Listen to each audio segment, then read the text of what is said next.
Hello, everyone. Thank you for joining us this evening. Please note that there is a globe icon near the hand feature on your screen. This will allow you to listen and participate in tonight's event in Spanish. Buenas tardes, bienvenidos a la reunión ordinaria de la Junta, la Comisión de Redistribución de Distritos. En un momento vamos a lanzar la función de interpretación. Van a ver en la parte de abajo de la pantalla un icono con forma de un mundo.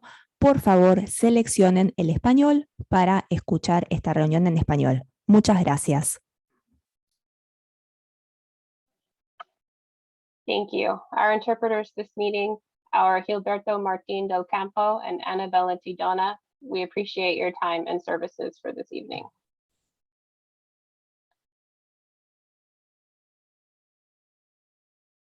Chair Ariano, when you're ready, we can begin. Okay, thank you, Ms. Sandoval. Good evening and welcome to the March 10th, 2022 regular meeting of the Menlo Park Independent Redistricting Commission. This is a virtual meeting with all members in attendance virtually in this during our pandemic. Pardon me, I've lost my screen here.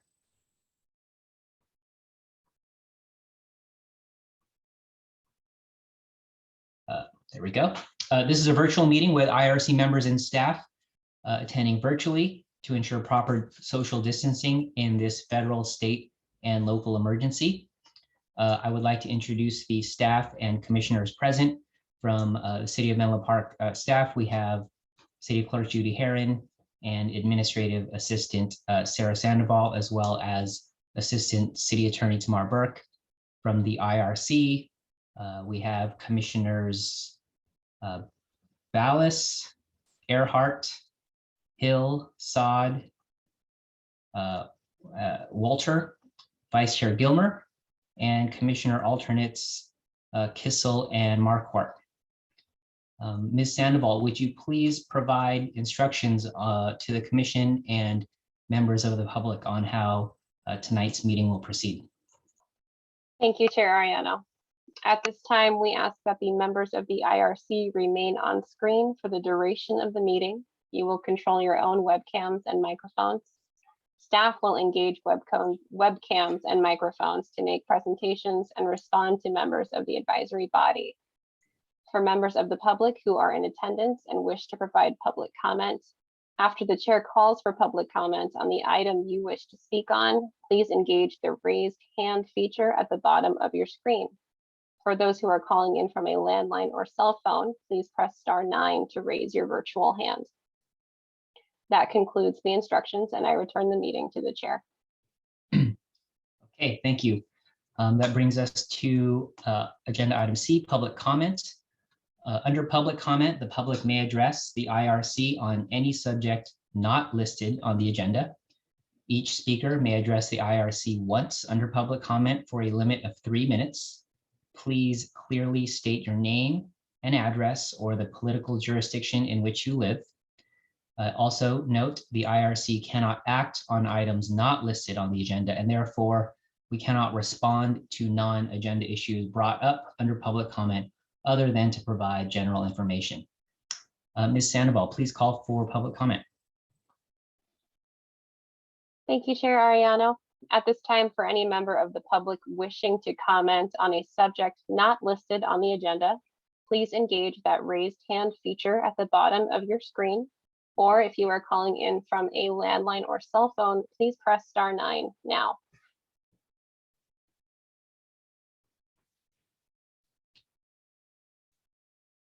This will be our final call for public comment on any subject not listed on this evening's agenda.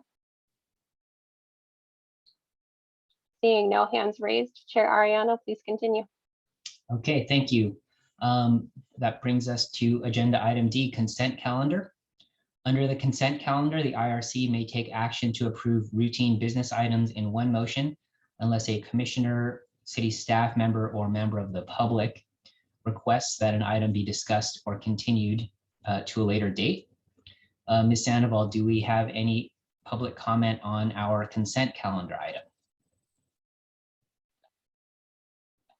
Thank you, Chair Ariano. At this time, any member of the public wishing to comment on the consent calendar should engage the raised hand feature at the bottom of your screen. Those calling in from a landline or cell phone, please press *9 to raise your virtual hand. This will be our final call for public comment on the consent calendar. And seeing no hands raised, I will turn it back over to the chair. Okay, thank you. Members of the commission, do you have any discussion or questions on the consent calendar? And if not, I will entertain a motion and a second to approve.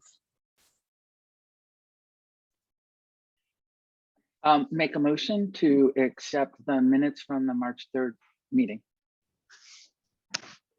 I would second that. This is Commissioner San. Okay, thank you. Ms. Sandoval, please state the motion and call for the vote. Thank you, Chair Ariano. I have a motion on the floor by Commissioner Hill and seconded by Commissioner Saad to approve the consent calendar, accepting the Independent Redistricting Commission meeting minutes for March 3rd, 2022. Any further commission discussion or questions? Just a heads up that I will abstain since I was not present at that last meeting. Okay, understood. I think when I call you, go ahead and abstain then, if I have that right. Any other commission discussion or questions? Okay, hearing none by roll call vote, Commissioner Ballas, Yes. Commissioner Earhart, Yes. Commissioner Hill, Yes. Commissioner Saad, Yes. Commissioner Walter. Abstain. Thank you. Vice Chair Gilmer, Yes. Chair Ariano. Yes. Thank you. And the motion passes with Commissioner Walter abstaining. Thank you, Chair. Thank you. So running pretty quickly this evening, that actually brings us to item E, our public hearing, which was noticed for 6:30. It is only 6:12, so we will take a brief recess and reconvene at, let's say, 6:30 exactly.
Thank you all for your patience. So we'll ask that all of our commissioners return to their screens, and Chair Ariano, you may continue.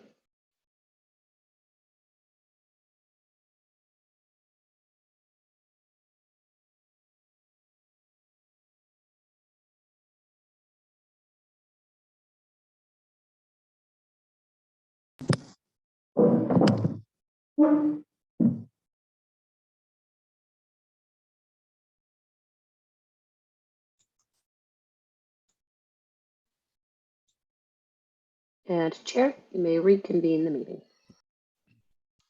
Okay, thank you. Well, we'll call the meeting back to order. We are, it is 6:30 p.m. and we are at agenda item E, our public hearing this evening. And this is our third public hearing to receive input regarding the composition of the city districts. And from city staff, we have Assistant City Attorney Tamar Burke. Ms. Burke, please, the floor is yours. Hello, everyone. Good evening. I am Assistant City Attorney Tamar Burke. I'm sitting in for Denise today. Nice to see you all. I just wanted to remind you folks that tonight is the third of four public hearings that will be conducted prior to adoption of the new map. This public hearing is meant to allow the public and commissioners an opportunity to provide important input on maps that have been submitted for the commission's consideration, and for the commission to discuss and decide which maps should be eliminated from consideration, as well as which of those maps should be considered further or perhaps adjusted. This input is critical as the commission begins to determine which map to adopt for the future. With that, I'm going to pass it on over to our demographer to lead the discussion and provide a presentation to the commission. Thanks.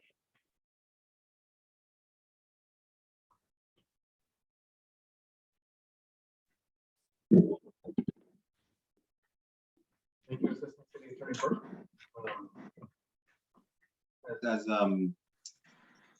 Burke. For the information that has been passed on to the commission, we do have some maps to review today.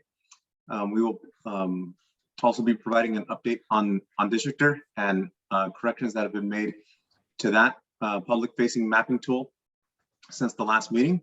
I'm glad to say that there are some positive developments that for us to report today. And without further ado, I will go ahead and jump into the presentation, starting with the updates in Districtor.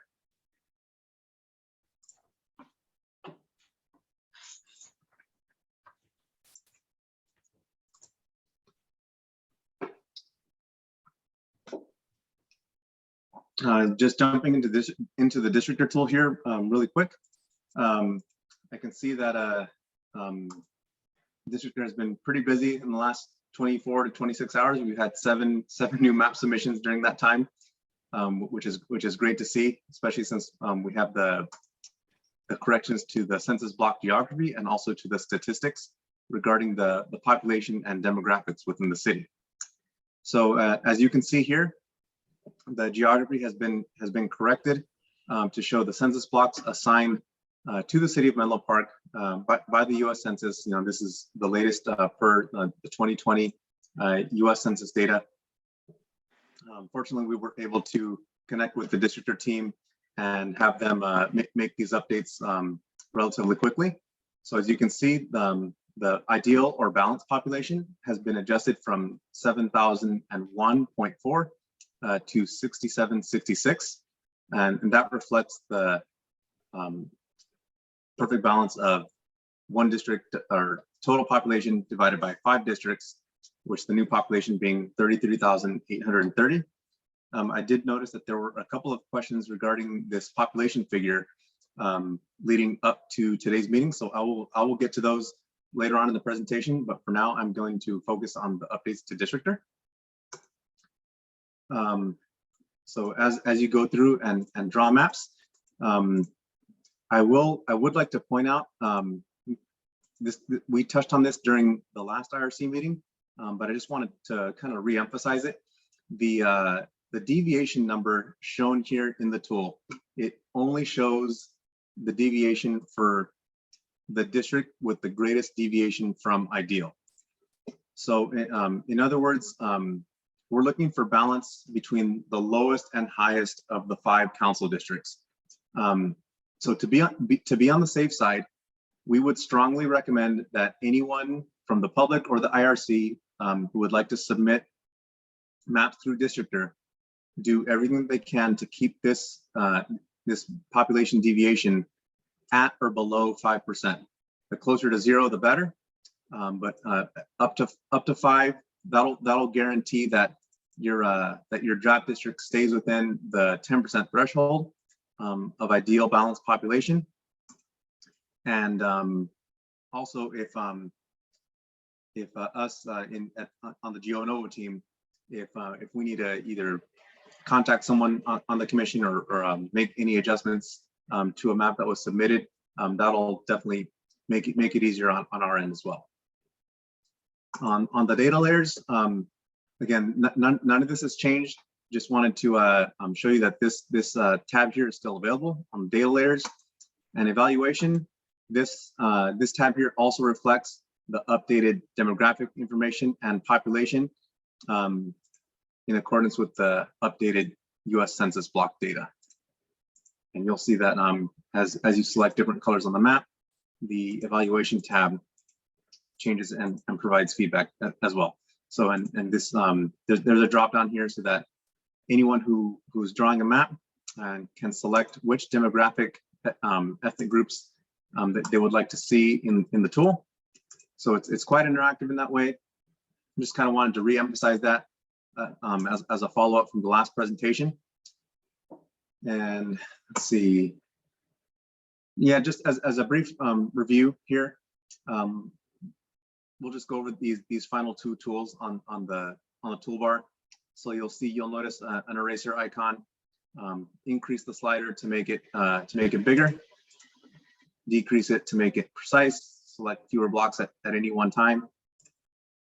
And you'll see those numbers also adjust in the bar here in real time. In the magnifying glass, also called the inspect, or in the GIS world, sometimes we call it an identify tool. You can hover over any census block. And again, this is reflecting all of the data that has been updated by the Districtor team. Fortunately, we were able to get this data issue resolved pretty quickly. So thank you to the Districtor team for working with us on that. And with that, I will conclude the Districtor portion of the presentation. Just wanted to provide that update. We'll go ahead and jump into our into the web mapping tool that that GeoNovo has created for the IRC for members of the public. So what you see here is the current districts for the city of Menlo Park. And if you open up the table of contents in the top right corner, you can expand this by clicking the layer list. This will show the 3 plans submitted by GeoNovo so far. So plan A, B, and C, which I'll let Jesus expand on those in a little bit. And then we're also, this is going to be a living and breathing map here. So you'll see we have public 101, 2, 5, 8, 9, and 10. These are all the public maps that have been submitted and processed so far. For those of you who might be wondering, public, excuse me, public 103 and 104 were formally withdrawn by a member of the public, and also public 106 and 107 were formally withdrawn by a member of the public by contacting the city clerk's office. So if anyone who has submitted one of these maps would like to withdraw, or anyone who submitted a map that is currently in the public gallery would like to withdraw and redraw their map using the latest data, they're welcome to do so by connecting with the city clerk's office. Another item that I'll highlight here with the web map is that it allows anyone who's using it to, number one, see the current city council districts, but also overlay the proposed districts with these outlines here. So it's very easy to kind of see what the proposed looks like compared to the current districts. And you'll see generally we will have odd numbers in purple, even numbers in this orange, and that's mostly just for to create a visual contrast, just in case you wanted to overlay two proposed maps on top of the current districts at once. Some additional information that we have here, if you pick a public map, we'll just select public 109 here as an example. If you click on any one of the districts, we'll just click on District 2 here.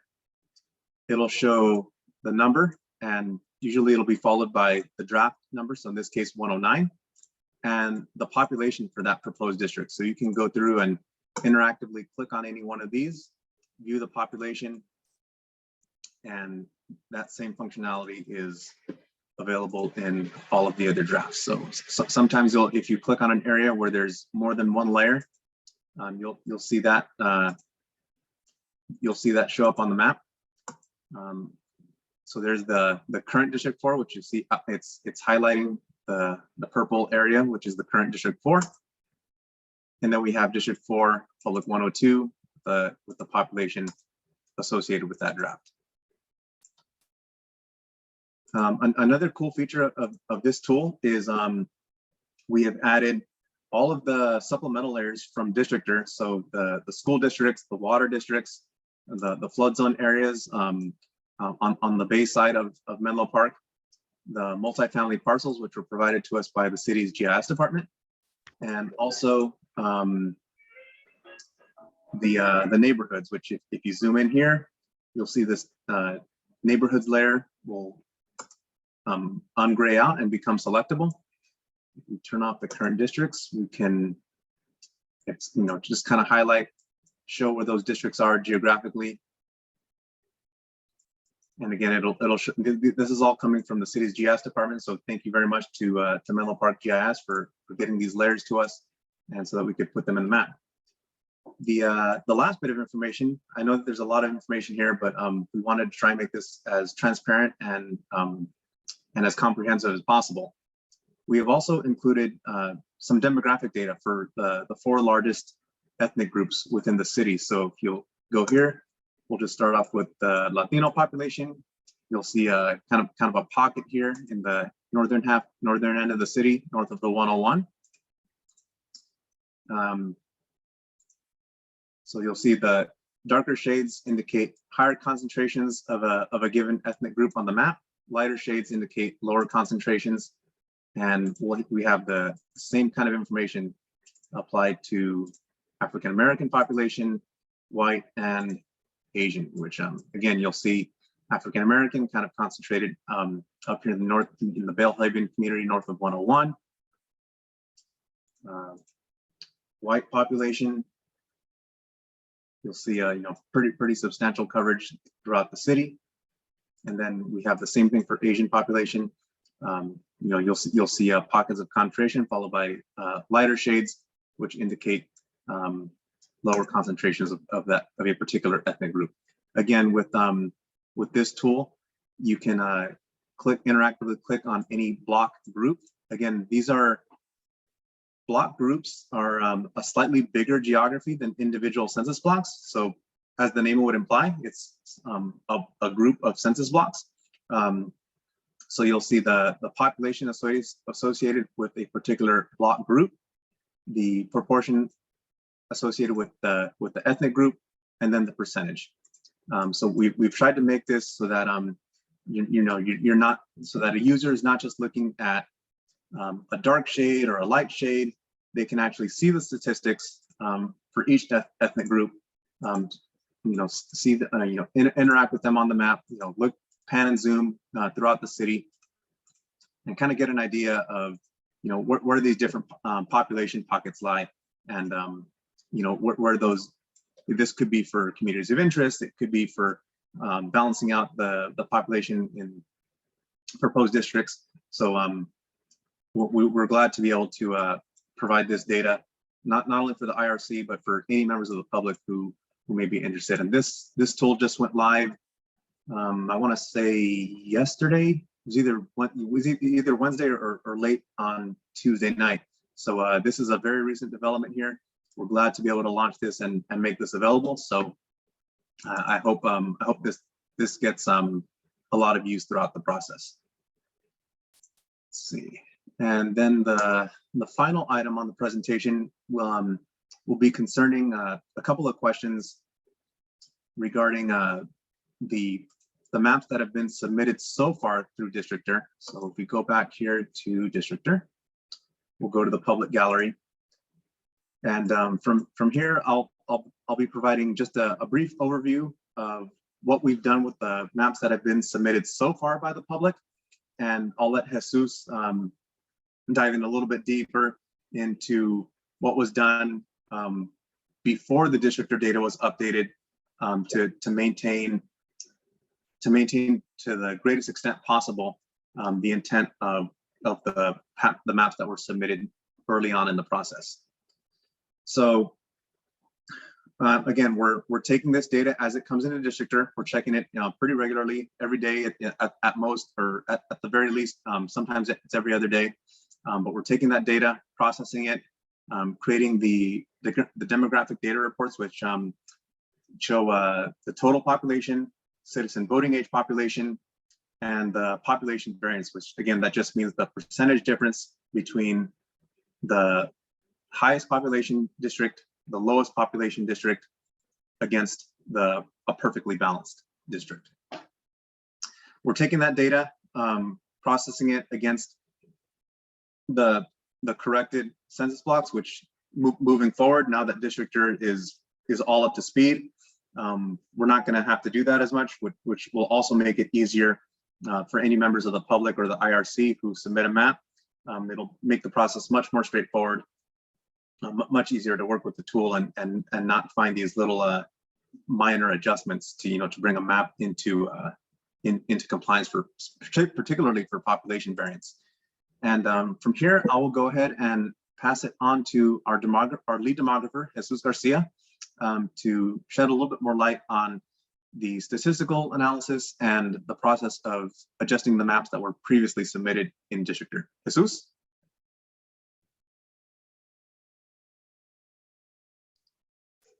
I'm going to share my screen. Is that okay?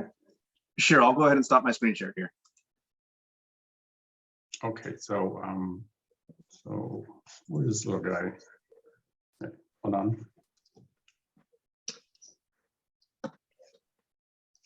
Okay, so can you see my maps and my data? Yeah, and Jesus, if you need any assistance on the visuals, I got some demos up here in ArcGIS Pro if you want me to share that as well. Okay. Well, tell you what, bring it up in ArcGIS Pro, and I'll leave the tape. Well, I'll leave the. Let me talk about the data tables, and then we can move into GIS Pro. How's that? Okay, sounds good. Okay, so what you guys are looking at are my screens, and so what we have here are a set of data tables that look at the adjustments that I did for each of the maps prior to when the geography was off a little bit. So, Alex, did you want to mention the population as far as the difference between the U.S. Census population? Sure, yeah. You want to go ahead and do it? I can dive into that before you go take a deeper dive into your demographic data. I'll go ahead and do my start a screen share again.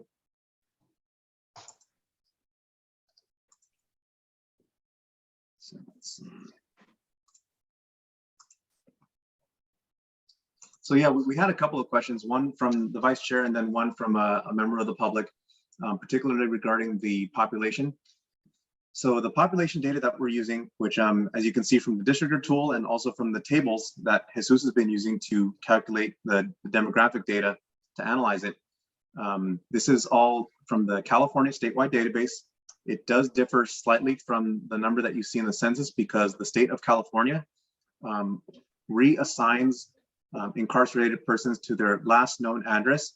And if that address can be matched to a census block, then that individual is added to that census block, and it's going to alter the population very slightly. And again, for Menlo Park, the adjustment is very minor. It's plus 50 compared to the actual census number. So you'll see the census number here, 33,780. This is before the state of California adjusts for incarcerated persons, which is why you see the adjusted number from the statewide database going to 33,830. We have provided this link to the city clerk's office if anyone's interested in taking a bit of a deeper dive here.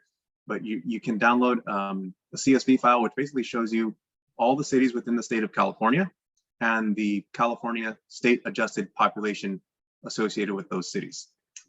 So with that all being said, and establishing a little bit of a baseline here for population, I will pass it back to Jesus to explain the demographic analysis. Let's share again. Okay, so what we've done is I have a tool called SAS that processes the data. And so when we began, there was a screen there that said FIPS. Now FIPS stands for Federal Information Processing Scheme. It's a long way of saying that the city of Menlo Park has a federal ID. And so what we've done is we take the data from at the block level, and then I would select out the FIPS codes that were assigned to the city of Menlo Park. And so that is the defining identifier for the city data. And so as you can see here from the data table, the population is 33,830. As Alex said, it's a difference of 50 people from the official U.S. Census data that's at census.gov. So long story short, what I've done is I've eliminated all of the extra geography. And so this is what was left from the geography that was assigned. And so what I've done here is as you can see here, this table, D1A, is this little piece right here. It's 130 people. And so what I've done to try to rebalance the information is I've taken 130 people that were resident in this and assigned them to one. So that's the A. The A is adjustment. So 130 people, and these are their characteristics. Oops, sorry, their characteristics here. Across the board were assigned to District A. And so that began the domino effect of moving down the line. So as I move down the line, the population here in these areas, and let me bring up the an ID. So there, pop one, zoom in, and so we can see if I zoom into here. In this case, this would be 2. So under 2, there were 211 people. Let's see, no, where are we? 2A. Am I looking at the right? Oh, wrong one, sorry. Apologize. 41, yeah, here we go. So under 2A, 571 people, which resided here, were assigned to 2. And so as we continue down the line, these blocks here were assigned, which comprise 202 people together here, were assigned to 3. And then finally, as we go down, these folks were assigned to, none were assigned to 4, but 881 people, being these people, were assigned to 5. And so the process for reassigning these was to look at the map that originally came from the previous districtor and get a visual sense of what the individual, we believe, was trying to do. And so what I've done is I try to keep the spirit of that person's map, but making minor adjustments so that they would fall within the variance. So again, for as you can see, so this is the way that this works. So I've done this for all of the maps that were adjusted. I think we did, I don't know, 7 or 8, but a couple have been withdrawn as well. So what we have here is the data tables that are pre-formatted. And then as we move on, you see, I then format them. So when I format them, these are the data that get forwarded along to Alex for consideration here. So as you can see, here is the unformatted 106085. And then here is the formatted 10685. So 6478 plus 130 translates into 6,608 process. So again, I tried to take the spirit of the map that I saw and then try to adjust it to have more or less, one, to be compliant with the variance of 10%, but at the same time to try to, again, to keep more or less the ideal that the person was trying to connect. So it's a very simple process in this case. And I have a statistical tool that allows me to process all the information. But in this case, I would bring up the data into this, which is a desktop ArcView ArcGIS, and then I would reassign folks, again, trying to stay within or close to the adjacent geography. So this was a process that I went through for all maps, and they're there for folks to review. If they want to redo them, obviously folks are more than welcome to do it. But again, this is a manual process that allowed me to get as close as possible to what I hope was the vision of the individual presenting the maps. Welcome any questions. Chair, or? I'm sorry, Commissioner Walter? Yeah, ask questions now or later? Yeah, we can go ahead and take questions now. Jesus, thanks for the breakdown there, and I think we can pass it back to the chair and open up the floor to questions.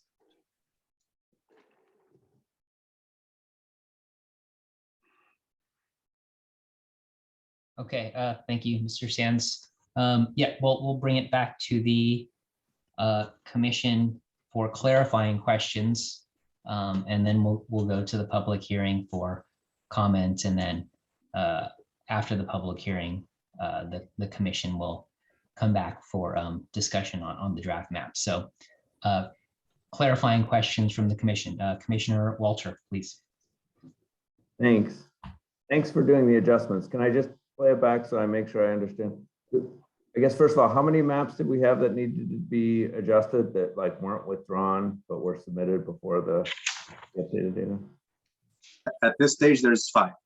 There were 5. Okay, so for 5 maps, and let me just play this back. You basically looked at the map, and if they had the district lines like, kind of along El Camino Real, but their population wasn't, with the new data, wasn't within the 10%, you kind of picked a few more blocks to put in to get that population aligned. That is correct, yes. Okay, perfect. Thank you for doing that. And we don't know the names of the people who submitted them. We can't like go back to those people and ask them. Is that correct? Correct. We don't have any personally identifiable information associated with the drafts. Okay. Thank you for, I'm sure that was painstaking. Thank you for doing it. A question, Chair?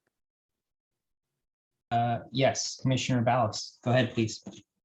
Were there any, I know there's no identifying information, but were there any comments encouraged and or submitted along with the maps to give some sense for what the person was trying to accomplish? I'm thinking on the public maps when they were trying to, when they're assume they put them in to address some community of interest desire. Is there any indication what they were trying to accomplish? Fortunately, with the districts, no. With community of interest, which is also available on the district tool, but it's in a separate module. A user can put comments for communities of interest, but unfortunately not when they're submitting complete district maps. Got it. Okay. Because there's some of them that were a little odd, and I was just curious what people were trying to accomplish. But okay, thank you. Yes, we had several that seemed to be more communities of interest, and so we didn't process them as whole maps, but we considered the geography as this person's sense of what this area should be.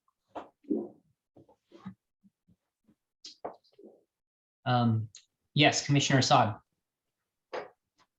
Thank you, Chair Ariano.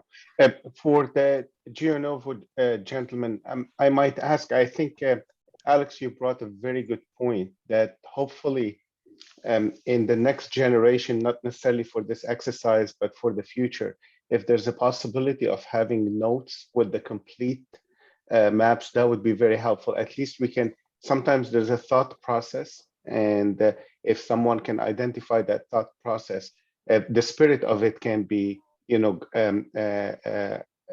held and improved if they didn't eventually do a good job with the submitted maps, but at least the thought process, in my opinion, is very important. So if there would be an opportunity, again, not necessarily for this round, hopefully in the next 10 years, but an improvement on the districtor would be great to have notes in the full submitted maps. Thank you. Yes, that's a great comment. This technology is actually still very new to redistricting. It's only really reached the deployment stage in the last couple of years or so. So yeah, again, thank you for your comment. That's a great suggestion for improvement, and we will definitely be looking at implementing those types of improvements moving forward. Anything? Oh, Vice Chair Gilmer. Yeah, I just had one sort of clarifying note. The first map on the list was mine, based on the ID. And I noticed that it went from a deviation of less than 1% to a deviation of 4.64%. My goal was to try to get the standard deviation between districts to the bare minimum that I could. So I was a little surprised by that. And I'd also just like to add that it looks like by adding that one section in the District 2, we create an island, which is something that I thought we were trying to avoid doing.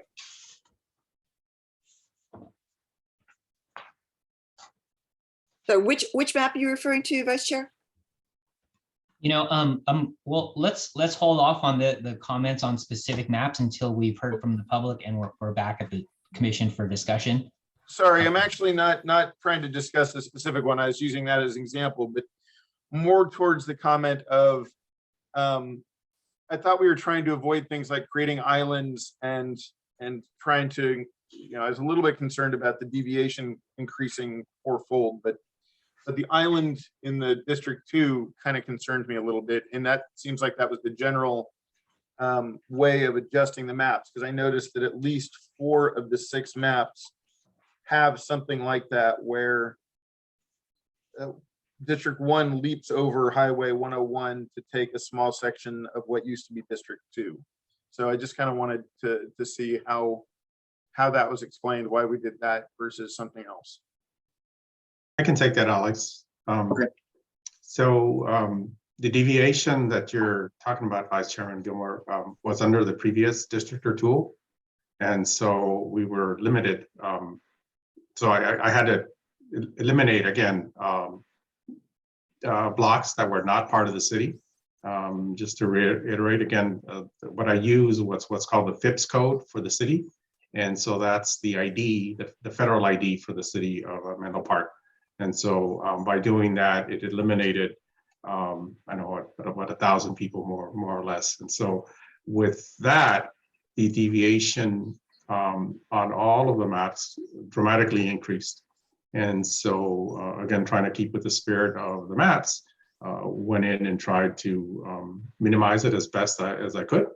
And so in this case, what was formerly a less than 1% deviation turned into a 2% deviation. And so again, what we have here in the city of Menlo Park is we have some blocks that have very few people, 12, 15, 20 people.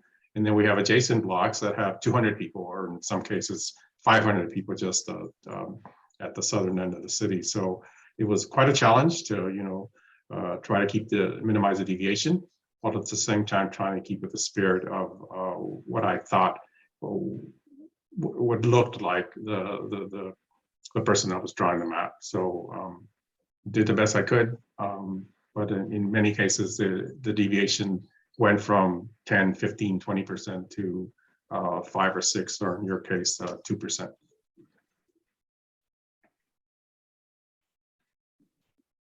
Okay, thank you. Anything further from the commission?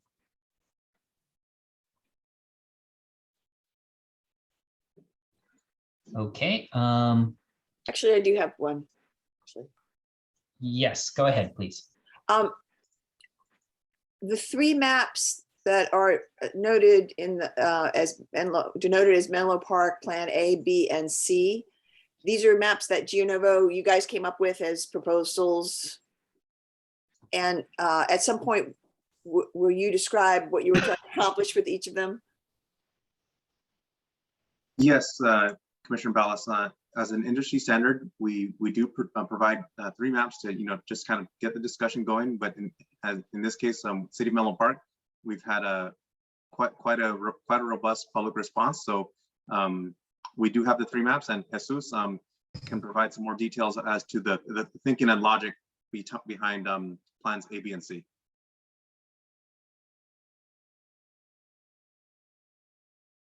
Jesus? Mr. Sands, or Ms. Herron, the three maps, the A, B, and C maps from Geonovo, were those part of the agenda packet? Are they separate? Thank you, Chair. I may have to actually ask the question of Geonovo. We have the six prepared maps that we published with the packet. Do you know if the Geonovo maps were included in those six? Again, those would be separate from the six. Okay. Okay. So to answer your question, Chair, those three maps prepared by Geonovo were not presented in this public hearing. However, we can include those three in the next public hearing for consideration and direction from the commission. Anything further from the commission?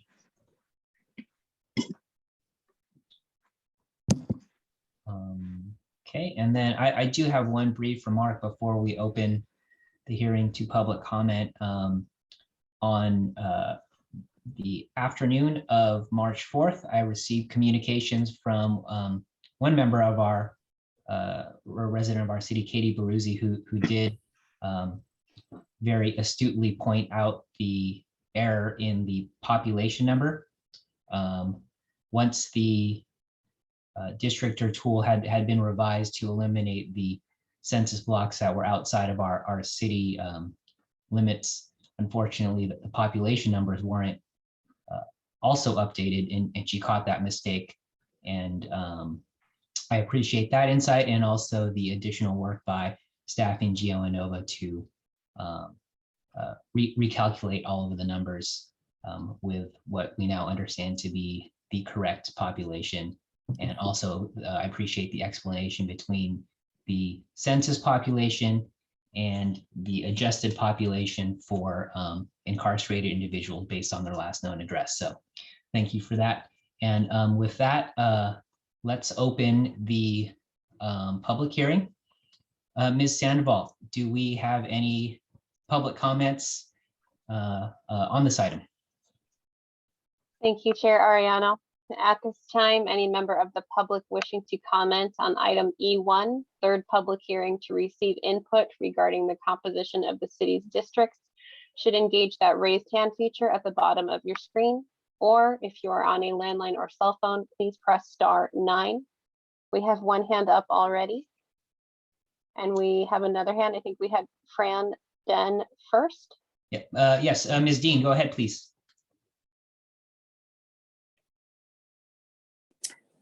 Good evening, commissioners, and thank you very much. Fran Dean, Menlo Park Chamber of Commerce. I'd like to comment on the redistricting guidelines that are published, and obviously they're the ones that you're using. Geographically contiguous districts, integrity of local neighborhoods, minimizing division of those neighborhoods. But we believe that residents also benefit from another facet of representation, and that is multiple overlapping district representation in transportation and business sectors. Each district should have representation in either a north-south or east-west transportation corridor, and a maximum number of districts should share responsibility for the downtown corridor. And we did post a suggested map to illustrate this, which is 118258 or 3BD representation. And with this map, in terms of transportation, 3 districts border on US Highway 101, or excuse me, a US Highway 101 and 280.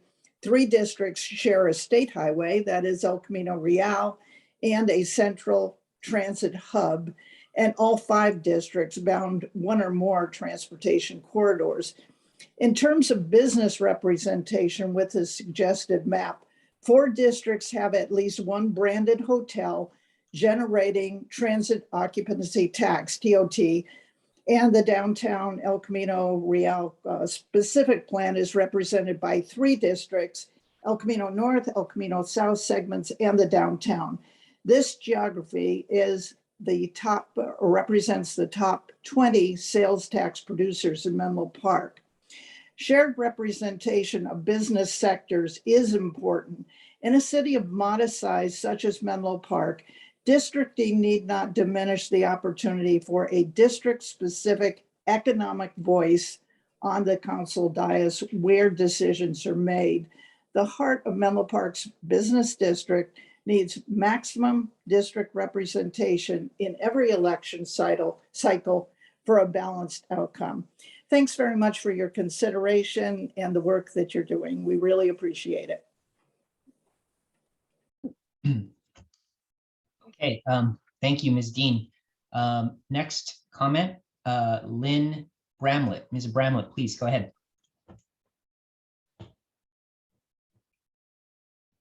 Good evening, commissioners. This is Lynn Bramlett. I live in District 3, relatively near to District 4.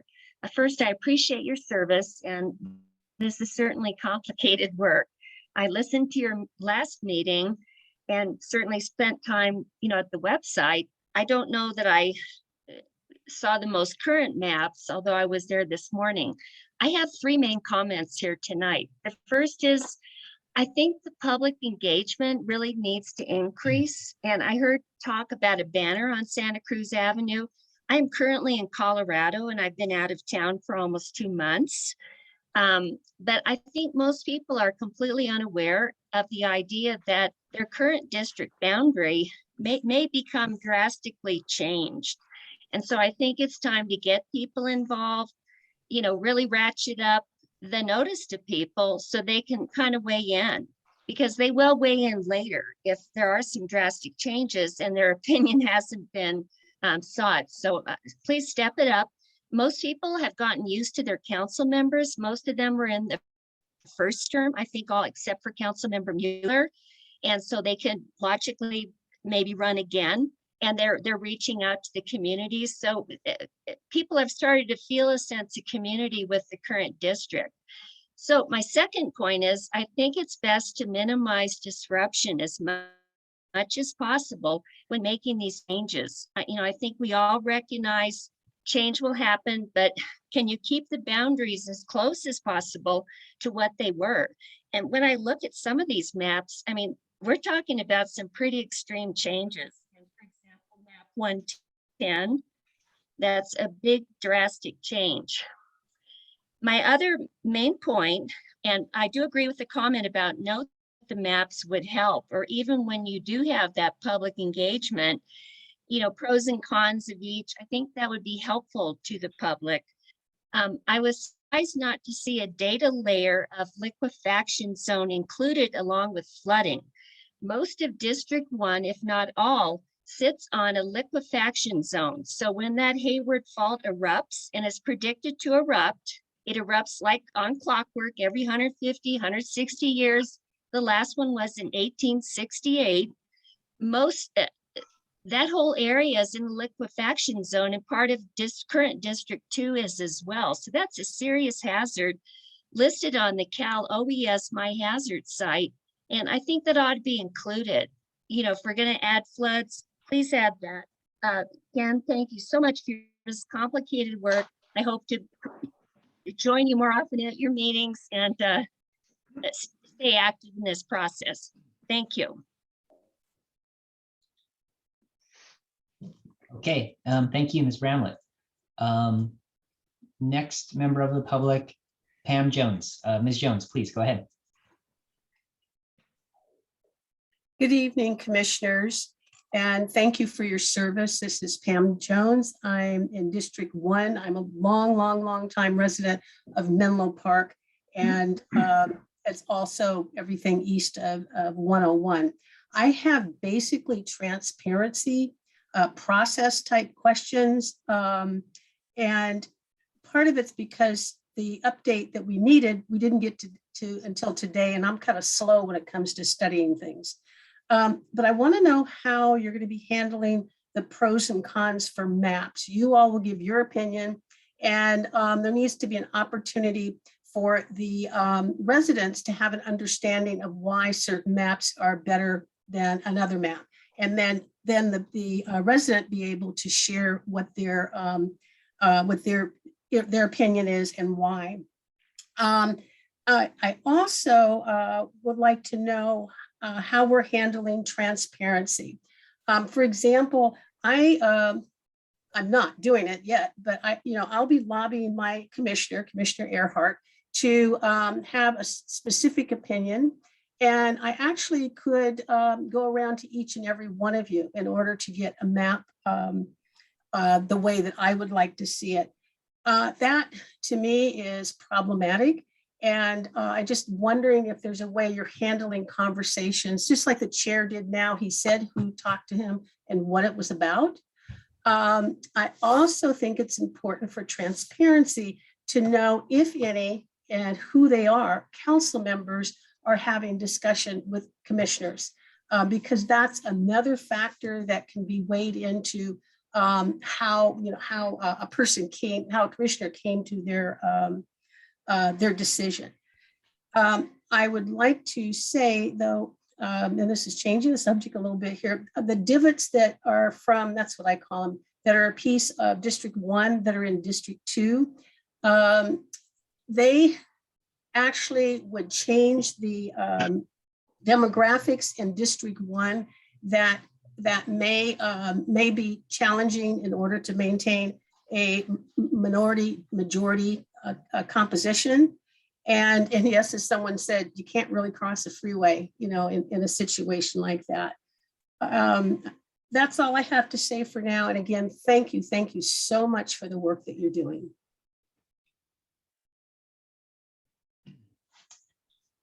Okay, thank you, Ms. Jones. Are there any other attendees from the public who would like to comment? I see one more. Katie Baruzzi. Ms. Baruzzi, please go ahead. Hi, thanks. Katie Baruzzi. I'm a resident of District 2, or what is currently District 2, Flood Triangle.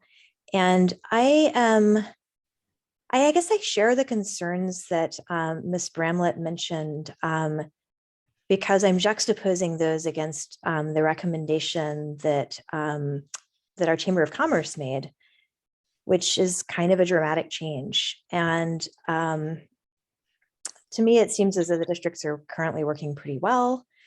We have a couple of different council members representing downtown, and a lot of council members generally interested in downtown. It doesn't seem to me that lack of interest in downtown has been too much of a problem. I think we have other structural issues there.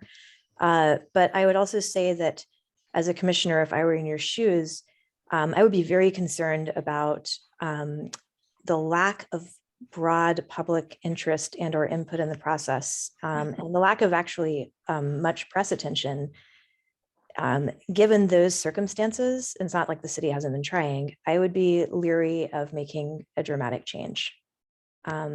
So, all other things being equal, I'd probably support something pretty close to the status quo, adjusted for population, knowing also that while we're supposed to be taking this, point in time census population from 2020 very seriously, that is a point in time in Menlo Park, and the population is actually set to swing pretty dramatically in certain districts already.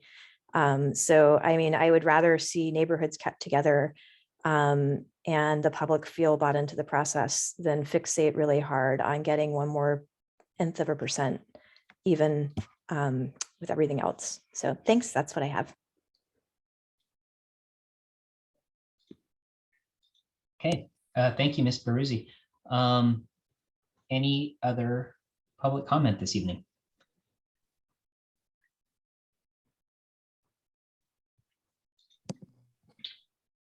Okay, seeing none, we will close the public hearing and bring the item back to the commission for discussion. A lot to process. I know we have all been very much looking forward to having something tangible in front of us to analyze and discuss. I appreciate the guidance in the staff report in terms of how we might structure our discussion, the three questions. The first being discuss and vote on which maps should be eliminated from consideration. Second, discuss and vote on which maps to move forward for consideration at subsequent meeting, which are, it's kind of two sides of the same coin there. And then three, provide direction to the demographer regarding any maps we would like to have adjusted, drawn, and analyzed at a future meeting.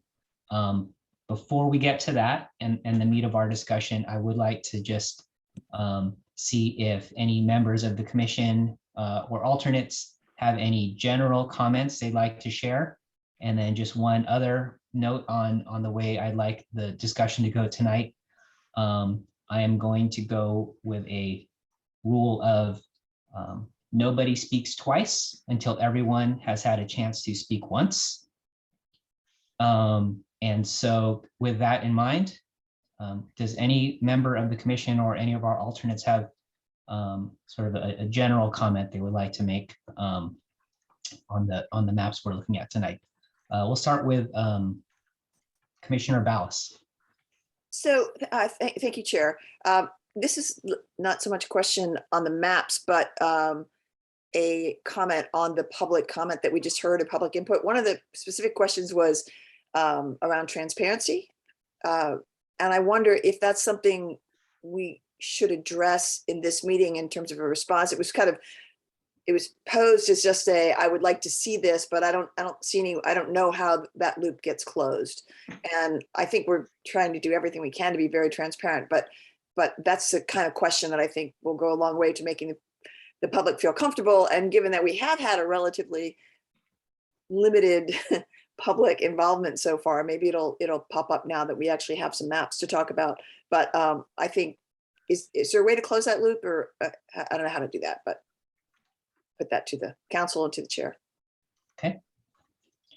Vice Chair Gilmer, is that your hand raised?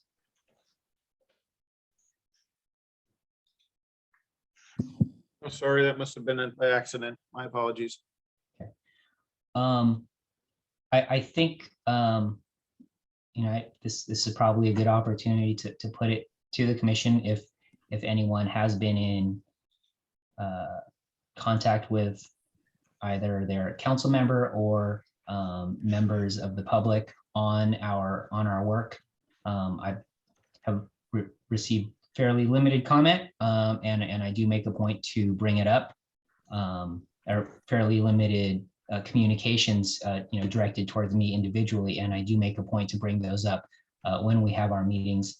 And so I don't know if anyone else on the commission has. I would encourage you to raise that either as we're discussing or during our commissioner reports. If you have not done so, I would encourage you to do so now.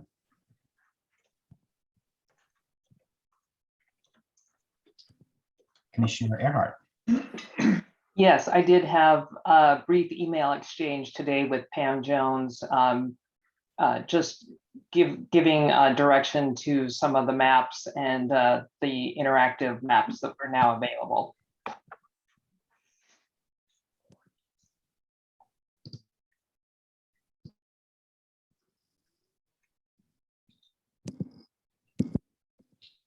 Commissioner Saad.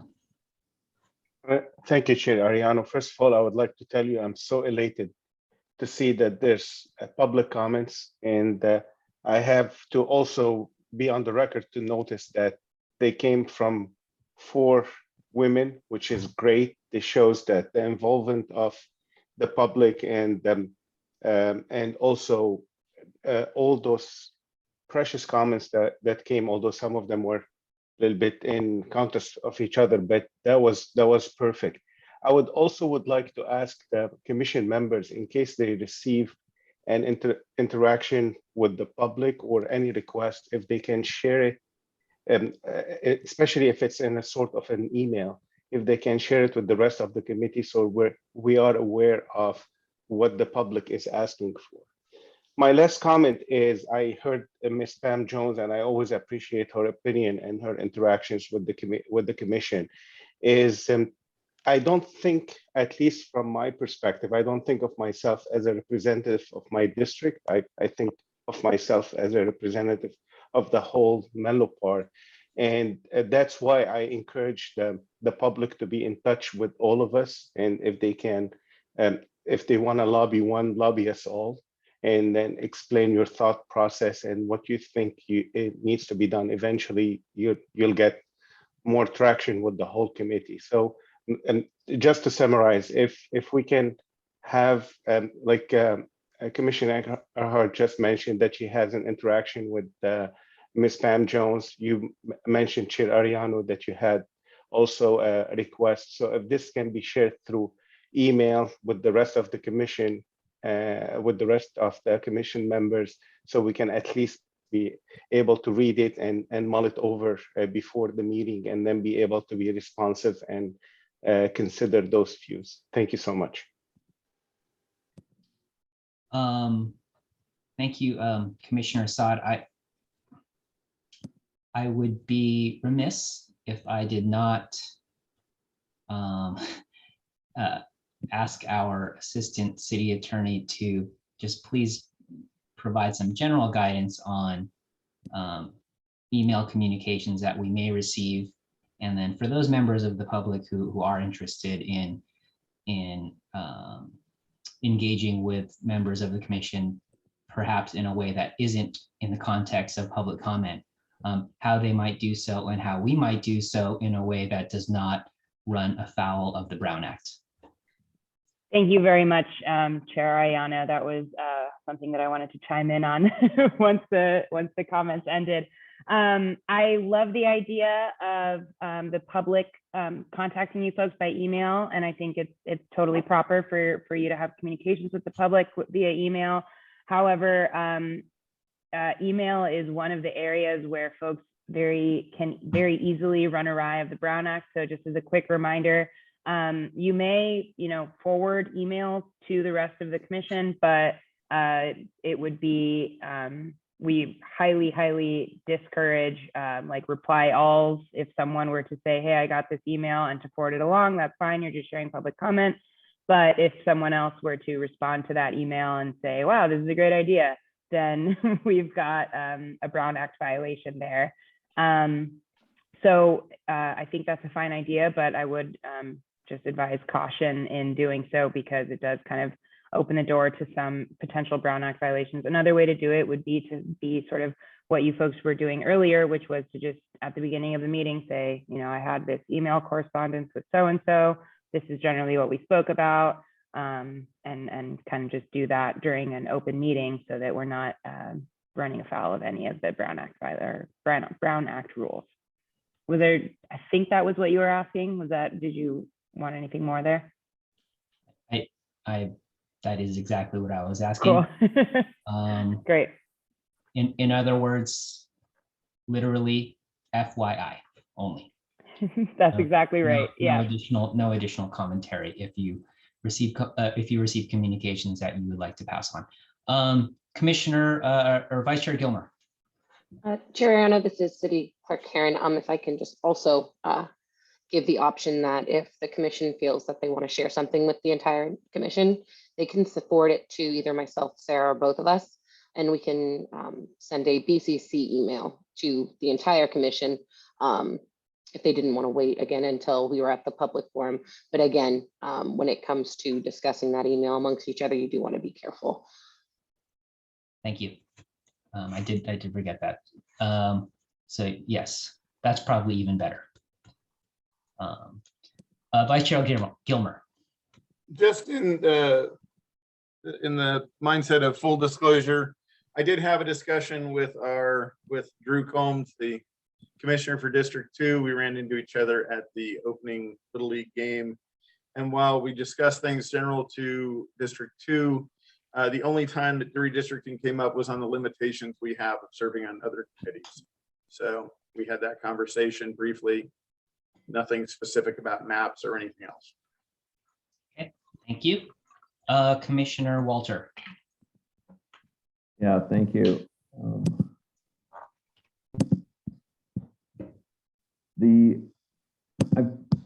I submitted a map and I'm not able to see it. And I wonder, is it,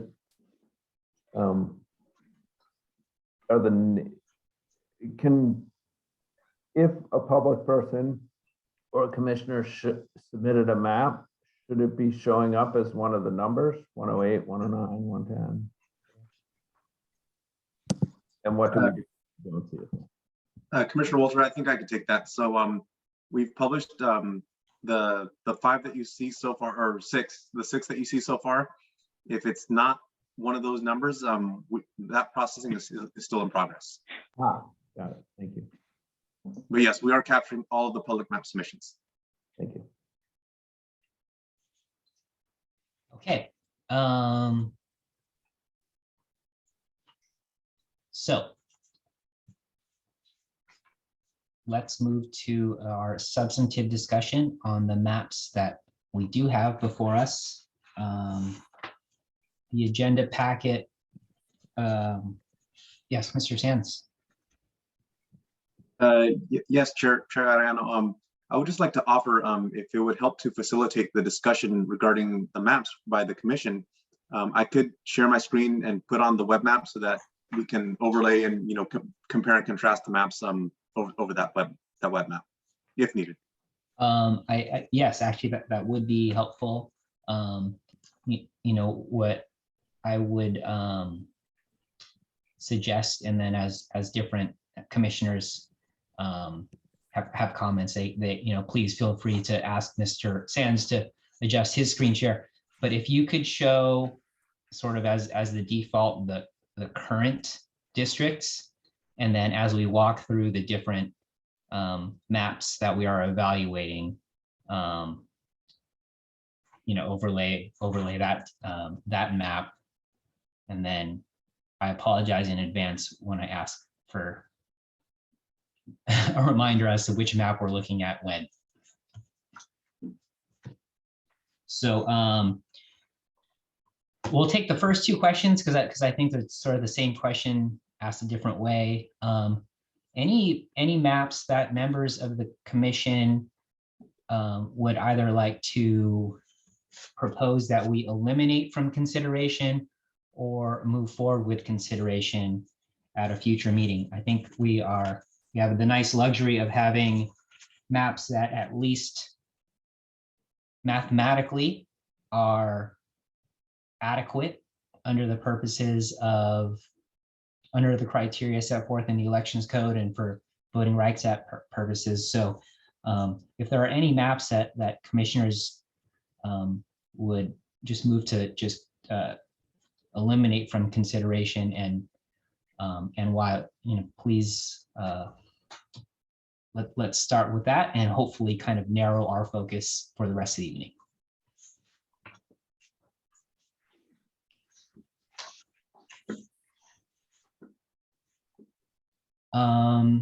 Commissioner Earhart, please. Yes, I would like us to consider eliminating map 110. I think that's such a radical change to districts 1 and 2, and actually to most of the districts, that I just don't see that being acceptable to most people in the city. Okay. Commissioner Ballas? Yeah, I was looking at map 1 and seeing the District 2 was really somewhat serpentine and felt that wasn't in the spirit of, I think they want it to be a complex box. It's sort of contiguous, but not really. So I would move to eliminate that one from consideration. Okay. Any other suggestions regarding maps that we might eliminate without further discussion? Okay, so let's take those individually. Do we have a motion to eliminate from further consideration the map labeled Public 110, ID 936613? Chair Ariano, Yes. I would suggest that we put the map up so we can, I only have one view on my laptop. Oh, So okay. if- So, Mr. Sands, could you put on the presentation screen the map labeled Public 110, ID 936613? Absolutely. I'll start the screen share now.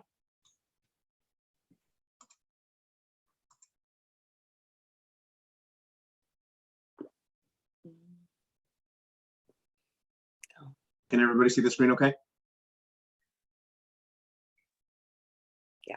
Yes.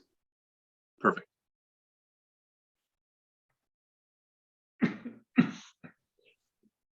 Mr. Sains, may I ask you why there are two different colors in District 1 or labeled District 2 in this case? Yes, great question, Commissioner Saad. So you'll see the label for the current districts, which just has the number. And then for the public maps that have been submitted so far, you'll see the district number followed by a dash and the public number associated with that map. So in this case, we're looking at Public 110, and it'll have, this would be District 2 in draft 110. Would you mind unchecking the box for the current council districts? I think just the contrast is not great. Sure.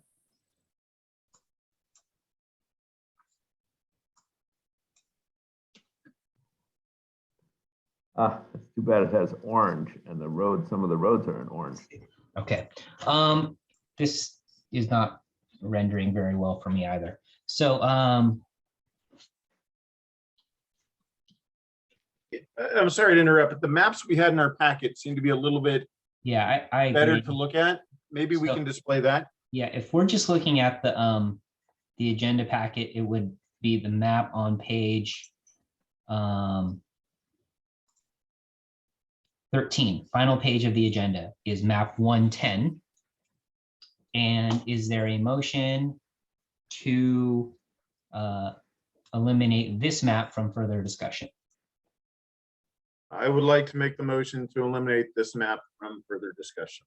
Thank you, Vice Chair Gilmer. Is there a second? Second. Okay.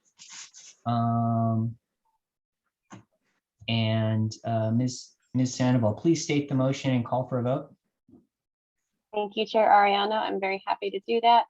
I have a motion on the floor by Vice Chair Gilmer and seconded by Commissioner Earhart to eliminate map 110. Are there any further commission discussion or questions before we do a roll call vote? Okay. Yeah. Yep. Yeah, I have discussion. So is this the one that the Chamber of Commerce submitted? Are we allowed to talk about who submitted them? I don't know. Hi, if I could chime in really quickly. We're not really supposed to base, or the commission is not supposed to base their decisions on which maps to accept and which not to accept based off of who submitted them. It's supposed to be sort of a blind evaluation of which districts are acceptable or not to the commission. So to the extent that folks identify their own maps by themselves, that's, we can't control that, but yeah, we should try to kind of keep that aspect out of the discussion to the extent we can. Thank you, Ms. Burke. So any other further discussion on the motion? I guess I would just raise what's going through my mind. We've only seen two real perspectives from the public after doing a big reach out. And one of those seems to be like, hey, don't change things too much. And one seems to be the somewhat radical idea, or, you know, it feels a little radical, of like changing so our districts, you know, kind of factor in these east-west corridor traffic, or and also factor in having more in the downtown area. So I think it warrants some discussion before we, you know, are we being responsive to what we're hearing from the community if we're going to immediately toss out one of the two ideas we've heard?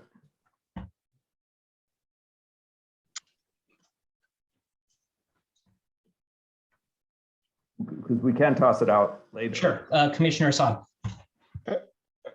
Chair Ariano, I would second definitely what Commissioner Walter has mentioned.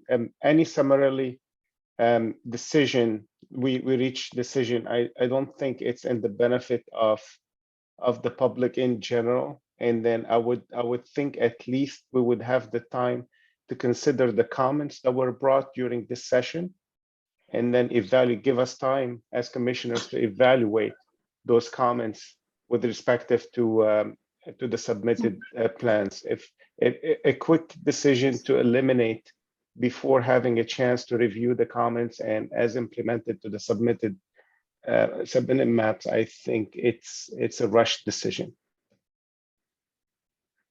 Okay. Commissioner Hill, please. Thank you, Chair. I wonder what the legality of this particular map would be. The shapes of the proposed districts are very different from the ideal, and yet there's clearly a thought behind it about trying to achieve a goal that sadly we don't know what it is. And so if we are selecting maps that are contiguous and nicely shaped, we would, as my colleagues have said, probably be missing a lot of input. And yet, if we're not really going to be permitted to take a map that has shapes such as 110, then we should discard it and move on. So I guess I boil it down to two questions. Number one, how might we assemble all the input that we've gotten from the public, and each comment, and then assign it to a possible map shape that would be reflected in it? And two, how would we know whether or not this particular map is legal or illegal, you know, given the preference for a certain kind of shape? Does that make sense? Yep. Commissioner Ballas.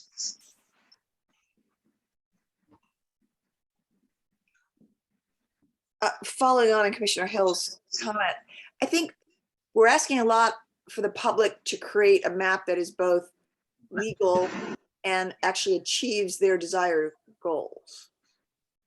And I think this was brought up before, but I think without knowing why people have, you know, what people are trying to accomplish, it's hard to say whether or not that the map accomplishes. They may have input a map that doesn't really do what they think it does, or can't, you know, the numbers don't work. So I think it's having these two things, just looking at the public comment only from the standpoint of, well, let's just look at the map without regard to what the purpose of the map was in the mind of the drawer, and in the case of, say, that we can't really say that, well, it's the Better Business Bureau or the city, or I'm sorry, what it was the city council person, not city council, but the business council person. You kind of want to know, if we're taking public input, is to say, let's achieve something the public wants us to achieve within the rules of redistricting. And just looking at maps, I don't think lets us do that. Okay. So, and any other comments on the motion?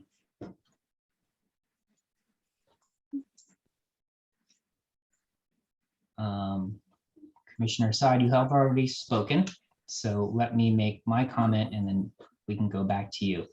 I think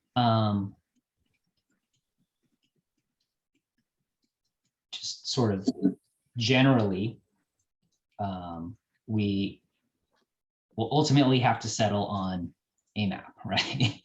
and so as we go through this process, and you know, perhaps Mr. Sands in his experience can share how many maps a jurisdiction might consider as it goes through its redistricting. But in my mind, to have 6 solely based on public suggestion is actually a very good number for a city, especially for a city the size of Menlo Park. And this is just sort of based on my own professional experience taking agencies through redistricting. So I do think that even though we have talked a lot about engagement and we have not really seen much in the way of attendance or a large number of public comments, we are seeing what I think is a certainly better than I expected in terms of actual maps in front of us to consider based on what the public has submitted through Districtor. So that's the first point. Second point is in terms of, you know, what we're calling legality of the map. You know, our job is to evaluate the maps against the criteria in the elections code. And so the one that I've heard mentioned a couple of times is the shape, and you know, with respect to map 110, sort of the irregular shape of some of the districts. And that isn't so in itself problematic. It's what we're looking for are districts that are contiguous, which means, you know, not like a checkerboard, no islands, so to speak, but also boundaries that are sort of natural and identifiable and recognizable. So you could have, you know, boundaries that are major thoroughfares or arterials or geographic features, right? The creek or 101 or Willow Road. And even though those streets, you know, may jog to the left or the right or dogleg or, you know, wrap around a park or something like that and create what is visually somewhat of an irregular shape, does not necessarily make that district or doesn't necessarily violate the idea of a contiguous geographic shape. So that would be sort of my perspective on you know, how we look at some of these maps, and in particular the map subject to the motion on the table, map 110. Commissioner Saad. Thank you, Chair Ariano. I just wanted to re-emphasize one of the points that you made, and I think that both gentlemen from Gionovo can second that. In terms of the legality of those maps, the reason why we are reviewing them is because they are viable and they were promoted from the gallery to become submitted to us. So they already met all the requirements for a viable map. So I don't think the legality is an issue. The question in front of us right now is what's the consideration? And I appreciate this is what I mentioned before. Thought process is very important. And I think today we heard from one comment from the public, Ms. Dean specifically, that explained exactly the thought process that came with the map drawn. And I personally think it's worth for us to spend time after this comment for us to go back to our laptops and the maps and look at them and then see the thought that was put into this. This was not a random exercise for just drawing maps and color in a colorful way, but I appreciate the fact that there was a lot of economics behind it as well. And so that's what I'm trying to emphasize. All maps, the 6 maps that we are considering in the draft, on the draft website, and they were presented to us and to the public as well, are all viable maps that we need to, we ought to consider and understand the thought process. I wish there was a note that came with each one of them to explain the thought process, but at least the public is invited to educate us on that process. Thank you so much. Okay, Vice Chair Gilmer, and then Commissioner alternate Markwart. Thank you. I love this discussion. I think we should have this on each and every map that we're presented. I would like to, if it's all right with the chair, explain why I made the motion to discard this particular map, my reasoning behind that. Is that all right? Please. I reviewed all the maps. This map, in my opinion, had some issues in that it cuts the Bellhaven neighborhood, which we considered and we discussed in an earlier meeting as a community of interest itself. It cuts that in half. And in the way it does it, it also cuts the Willows neighborhood in half. District 1 now has 3 separate neighborhoods: Bellhaven, the Willows, and the Veterans Administration, which I think itself is a community of interest, but it only has part of the Veterans Administration.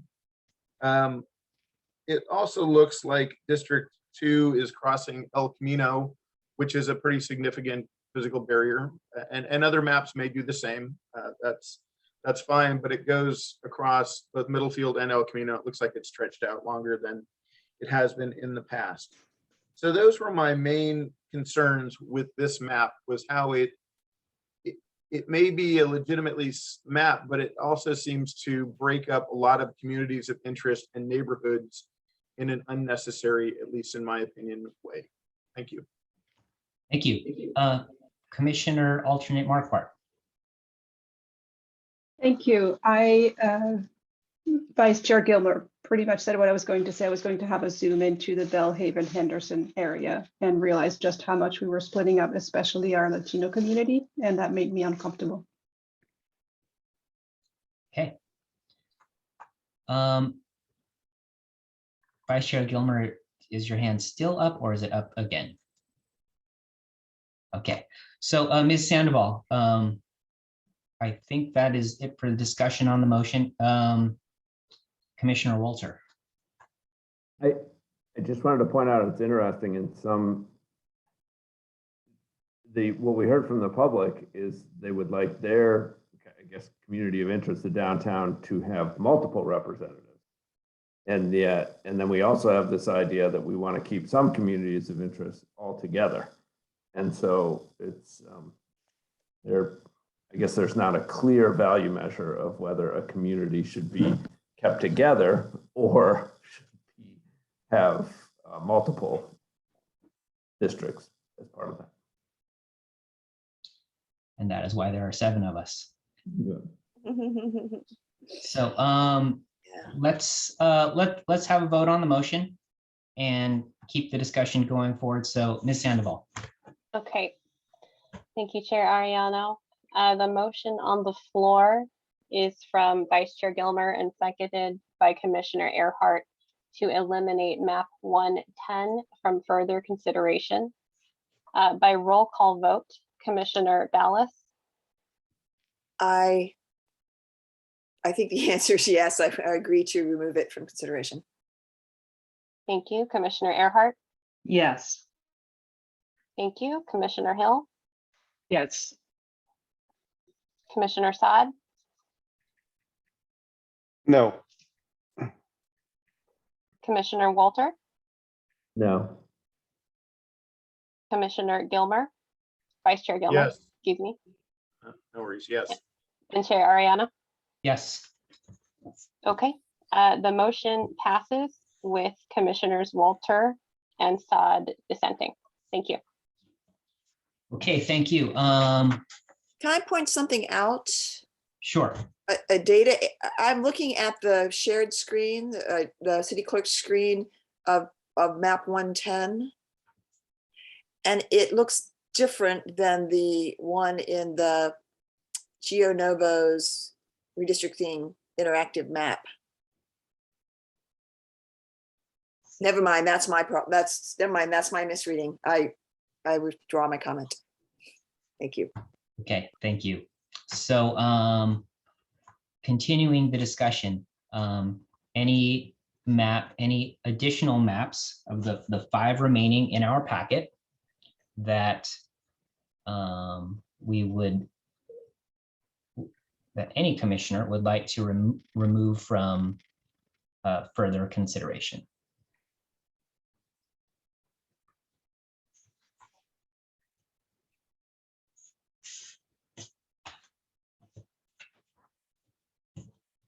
Commissioner Earhart, please go ahead. Hi, yes, I think concerns were raised by others, but I am also concerned on map 101 and 102, the way District 2 gets carved up into weird kind of meandering islands that don't seem very connected. So I would be in favor of not moving those forward either. So 101 and 102. Correct. So let's, Ms. Herron, do you mind pulling up map 101 and putting that on your screen? Okay. So Commissioner Earhart, could you just elaborate on what your concerns are with the way District, I believe, 2 is drawn here? Yes, so there's the little intrusion over 101 into the middle of the district, and then up near where it meets the Willow intersection, again, it kind of separates. So there's the Willows on one side, but then District 3 comes in after on the other side of that, and that it just seems like there's got to be a better way of making that more compact and contiguous. I guess I should say there are other options, I think, that don't cause that same sort of stretched out reality for District 2. I'm afraid I'm not following specifically. So I understand the area, which I think is like the Caltrain corridor and Alma Street, where 2 and 3, where 2 is kind of sandwiched between 3 and 4. Is that the area you're referring to? No, I was referring more to up at the top between District 1 and 2 and 3, Okay. where they all kind of meet up together in the corner, and the flood triangle, suburban park, Lorelei Manor area kind of branches off onto its own, and it doesn't continue down through the rest of what's on that side of Willow Road. So those, is it the 2 triangular shaped areas? So those as well, yeah. Okay. I think I understand. Commissioner Hill, please. Thank you, Chair. This process of looking at the maps, there's only one criterion we can use in evaluating them, which is the shapes of the districts. I struggle to come up with a way that we are able to apply the different criteria of, say, a community of interest. And all we can do really is look at the shapes. And that, I think, is not our job. I think we need to come up with a way to categorize the input we have on what communities of interest exist, and draw a chart where there's a particular community of interest or a particular issue and a sketch of how that map would look. Otherwise, we're just trying to make nice shapes. Okay. Vice Chair Gilmer. Thank you. Well, let me begin by saying that this was my map, and I'm not disclosing anything. It is titled as Gilmer in the districtor. So, and it was originally intended to get the standard deviation to the lowest I could achieve. So that's another criteria we need to use, is the standard deviation to, obviously 5, we want to get it, we have to get it under 10%. We want to get it under 5%. And I think the lower deviation, the better. I would just point out a couple of things. First, in District 2, the bump out wasn't originally there. That was corrected after the shift in population. And the spot where District 1, 2, and 3 come together looks that way partly because taking into account school districts. With District 3, the Veterans Administration, and the Ravens School District. So that was just weird. But all that said, this does not achieve what I was attempting to achieve after the changes that were made to adjust for the population. So I am more than happy to have this withdrawn or removed from consideration. We do have a third option, which is to provide this direction to our demographers to perhaps do some additional scrubbing and cleanup that is maybe more faithful to what you were trying to do. So I'll put that out there.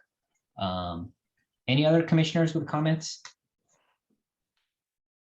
Okay, I would just respond briefly to Commissioner Hill, which her comment about the communities of interest. And so what I would say is I appreciate where you're coming from, and I do think it would be helpful to have perhaps some way of organizing the maps against the criteria we are using to evaluate them. But I would also say that as we go through this exercise, I think we will just get better at articulating what it is we like and what it is we do not like about a map. And so to my fellow commissioners, to as you make your comments, let's be specific about our criteria. We have, I think, a very nice luxury in that we have a small city, which is not, chopped up by weird geographical features very much. And we have maps that allow us to meet the basic criteria of population equality. And we don't have too much to worry about in the way of VRA or majority minority districts. So really, I think it is upon us to look at the maps, evaluate them against what we know to be the communities of interest in our cities, and make suggestions and feedback based on that, and try to be as specific as we can. So those can be the things that we discuss, because I agree, shapes are just that. And if you don't like the sharp angles, then you don't like sharp angles. But it's also, those are census blocks, right? Those don't necessarily reflect. You could have a huge census block with 4 people in it, and you change the color of it, and it may drastically change the appearance of the map, but for the purposes of a district, have a very minimal impact on the actual compliance with the election code. Commissioner Ballas. I was kind of hoping that we could, and this may come under the heading of maps that we move forward for additional discussion, but as I look at these maps, I'm finding ones that I like. I'd like to combine them. Like I'd like the north part of 105, but not the southern end of 105. I'd like the, various things. So in that regard, map 105, I do like the north end of it. I think District 1, 2, 3, 4 all make sense to me, but then District 5, for some reason, has been, and it looks, I would say that looks gerrymandered. Again, I don't know what the thought process was behind the person who did, or the group that suggested it, but it doesn't seem to make much sense on the face of it. If compactness is a criteria that we want to encourage or have that on our list of priorities. So there's contiguous and compact. And so I would say I'd love to leave 105 in there, but I'd love to have a conversation about taking a different, half of 105 and half of some of the map. Okay. Mr. Sands. Thank you, Chair. I'd like to just chime in real quick on a couple of the comments specifically related to geographic compactness. Due to the geography of the city of Menlo Park, specifically on the north end where where you see that bottleneck, where if we're looking at map 105 right now, where District 2 kind of splits down south from the 101, and on the south end in District 5, where you have the main population center of that district, and then that very narrow bottleneck that kind of stretches up into the middle portion of the city. No matter how the districts end up being drawn, there are those two very narrow passages there that that do have to be accounted for. So and then there's also census blocks. If you notice, coming up from District 5, right there in map 105 here, you'll notice on the east side there's a very irregularly shaped census block bordering District 4, kind of coming up on the side. So it's not only the geography of the city, but also the shape of the census blocks as they were designed for the 2020 census, that it's going to be very difficult to create a final district map that has very nice regular shapes throughout the city. So I just like to throw that out there and put that to the commission when they're making the decision-making process. And if I could respond to that, because it's directly, I think, responsive to my comment about a compactness. That's also a riparian district. I understand that the boundaries may be wiggly because that's the way the blocks are, but I do think that's separate and apart from that western end where the block goes all the way up Valparaiso into District 3 in this version, whereas other versions, and then District 4 comes all the way down practically to Unipercero, where there are other versions, for example, I want to say map 102. Yeah, where you see that little squiggly thing on the east side, which is the river bank, but you've got the whole bottom end that is District 5 and District 4 that cuts all the way across Menlo Park, which seems to me to be more compact. So, just sort of in the interest of time and moving the discussion. I'm gonna just bring this out and turn it down. Well, I don't know. Let's come back to this issue of Franken maps, which I think is probably where we will end up as we narrow our consideration down to a handful. I do want to address this question of what to do with map. Was it 101, Commissioner Earhart? Okay, so is there a motion and a second on eliminating map 101 from further consideration?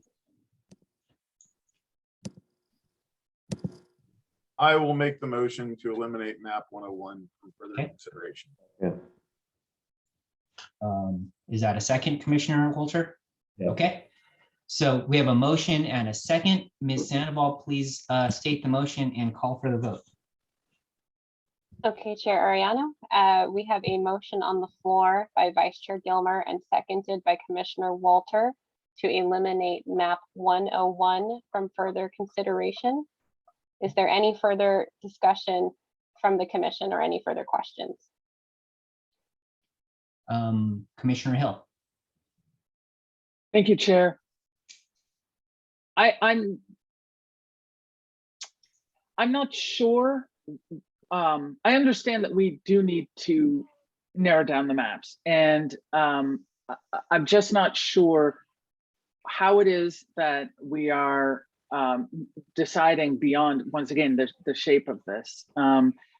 It seems to me that until we have organized and sorted through the input of communities of interest, that setting aside a map,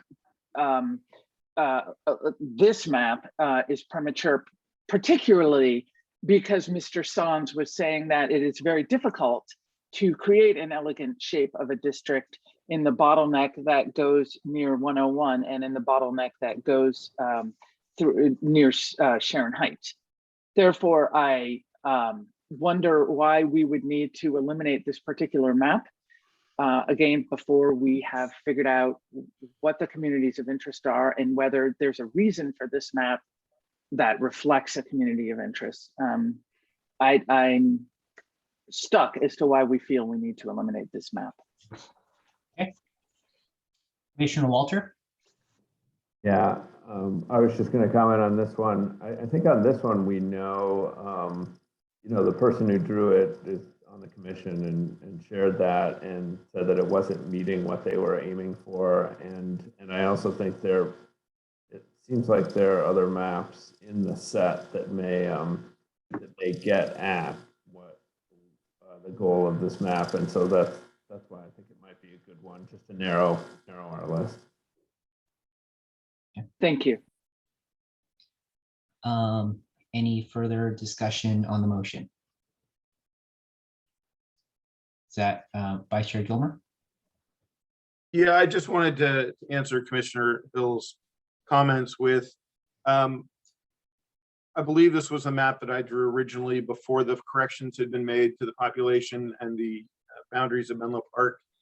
And therefore, once it was made, it doesn't meet my initial goals.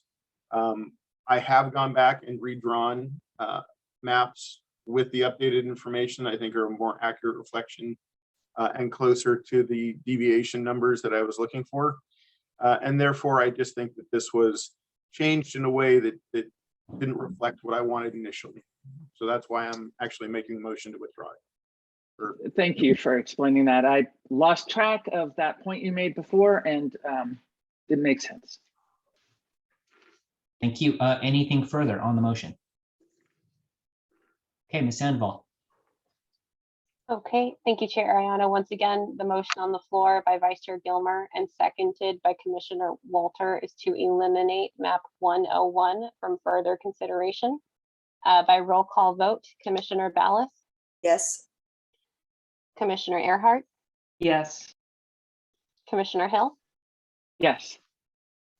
Commissioner Saad? Yes. Commissioner Walter? Yes. Vice Chair Gilmer? Yes. And Chair Ariano? Yes. Okay, the motion passes unanimously. Thank you.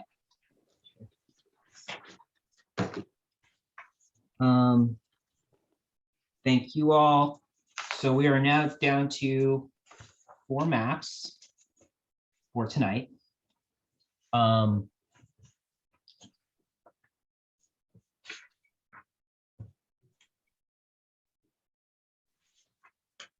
Let me informally poll the commission. How are we all doing on time this evening? Does anybody, yeah, just if you guys are okay to proceed, thumbs up.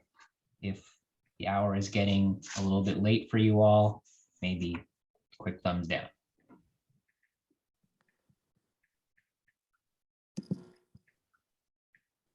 Okay.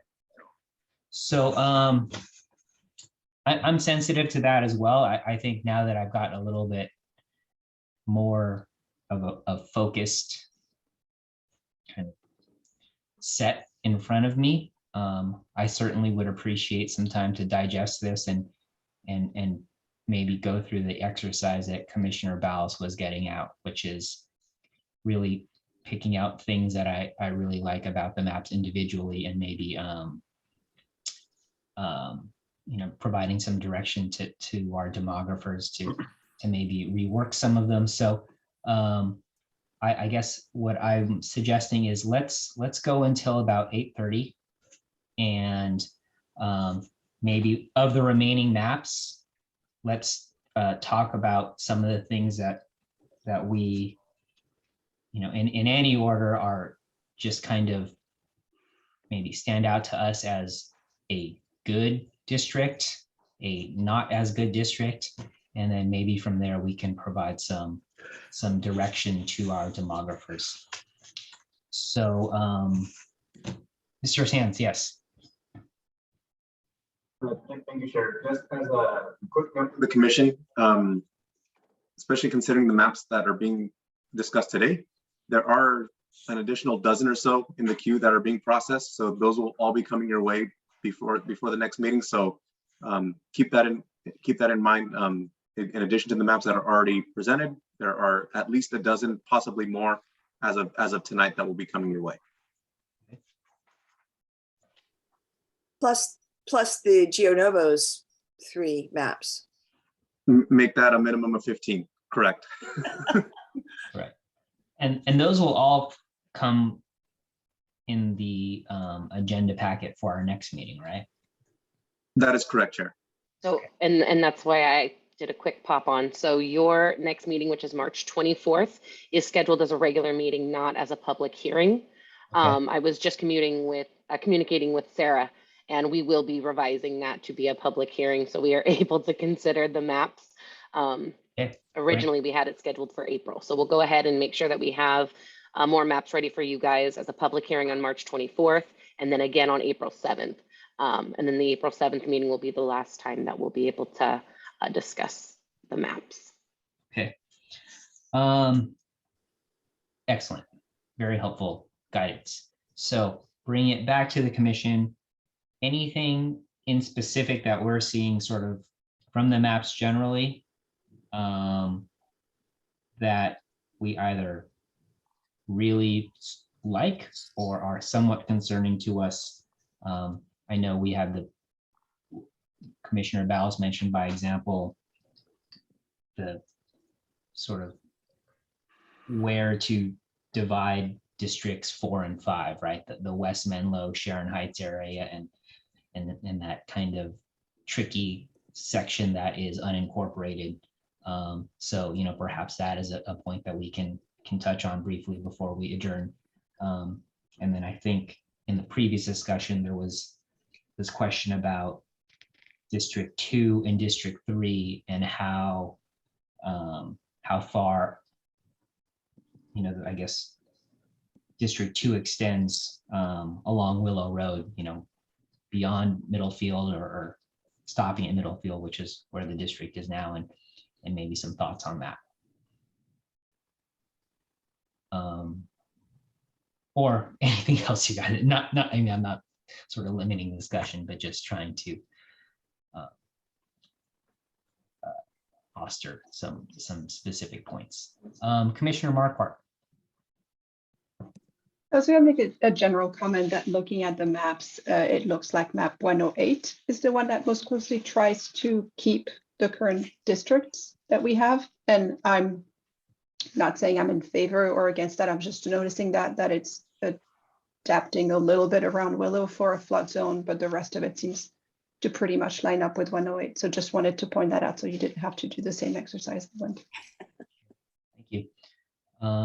Commissioner Bowles. Yeah, I was curious. I know we can't talk about the maps from GeoNova, but I'm just flipping through the public maps, and almost all of them have a little cutout for District 1, a little triangle or 2 triangles that come over 101, which would seem to be, I don't know how high that is on people's priorities list, but that would seem to be kind of the thing you'd want to really avoid, is going over a freeway.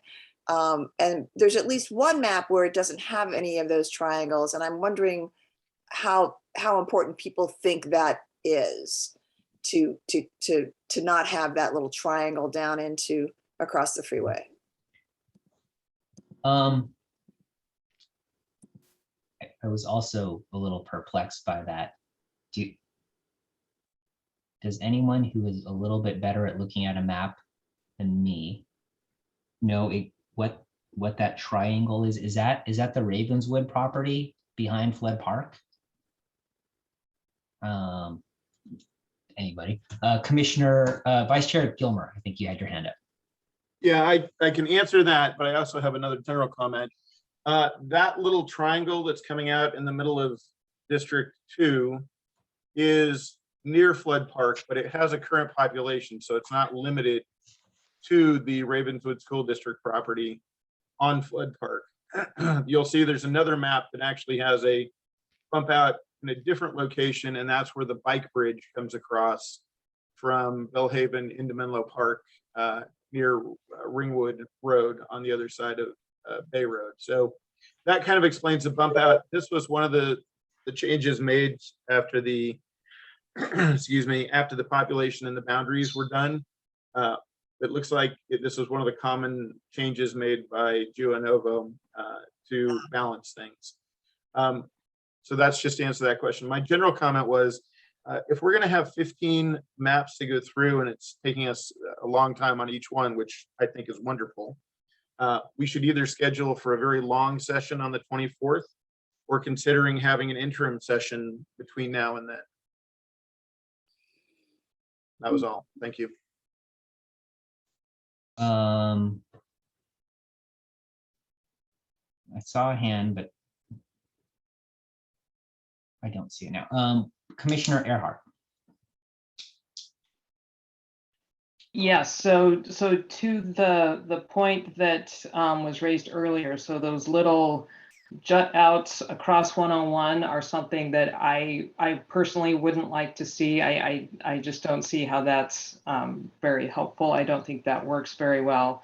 So I would be in favor of whichever maps we go with, try to maintain that 101 border.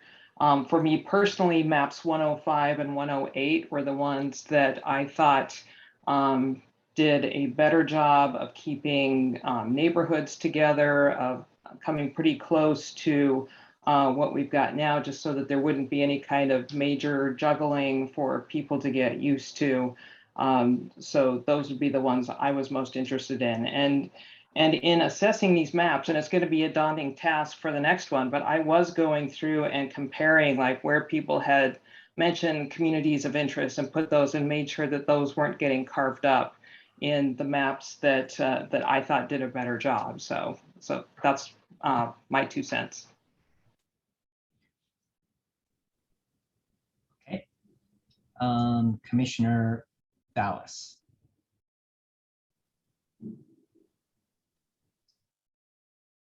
Just forgot to put my hand down, sorry. Okay. Mr. Sands.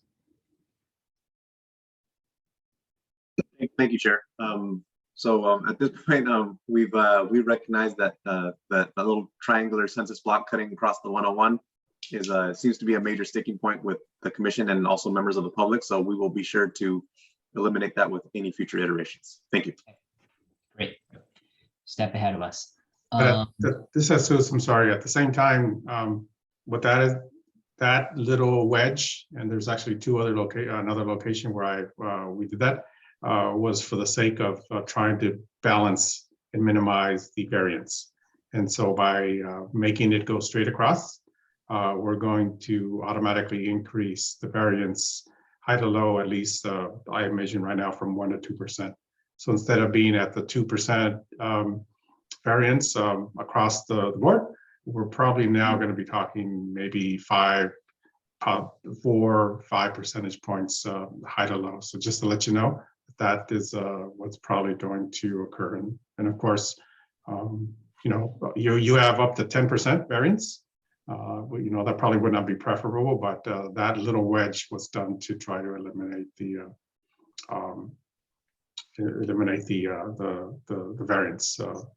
And just on another note, in another jurisdiction that we were working with, they sometimes went till midnight to get the job done. So I don't envy your tasks, but we ran into a similar situation where there were 20, 25 maps and they kept coming. And you know, so folks have to make this. Remember, you're going to pick one map. So just to give you a heads up on that, we're not forcing you to do anything, but at the same time, at the end of the cycle, only one map's going to get selected. So I'm going to leave it with that. Okay. I know that I'm not particularly effective at thinking at such a late hour, and so I would hope that we can get our work done in a little bit more expeditious manner. Anything else for this evening? Any other potential refinements or direction that we would like to see from GeoNovo on some of these the maps before us? Okay. I would ask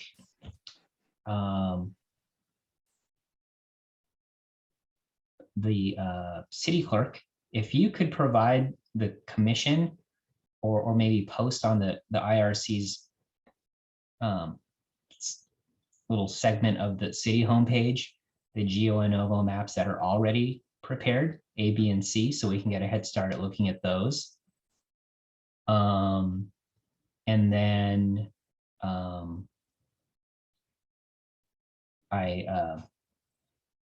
want to ask you about Vice Chair Gilmer's suggestion about either scheduling a special meeting if we need more time, or I don't know, moving the meeting time up for us on one of the regularly scheduled meetings,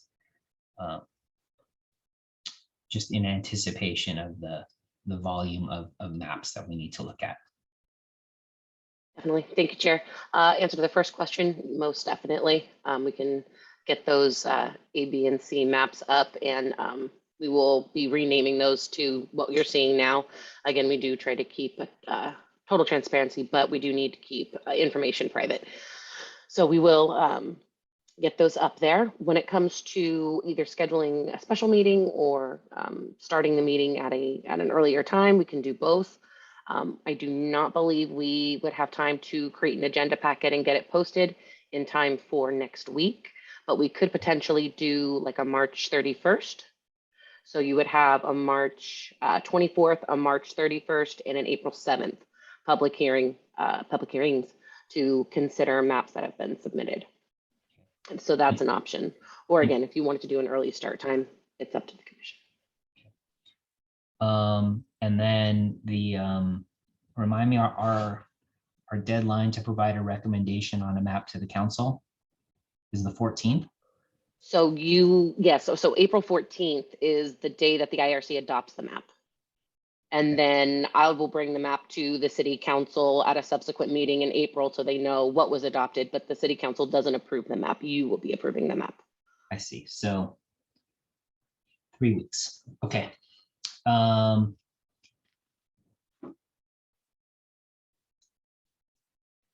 Okay. So if we first want to maybe poll for an earlier start time on March 24th, we can do that. Again, our current start time is 6 p.m. But so yeah, that is what I had in mind. Commissioner Assad?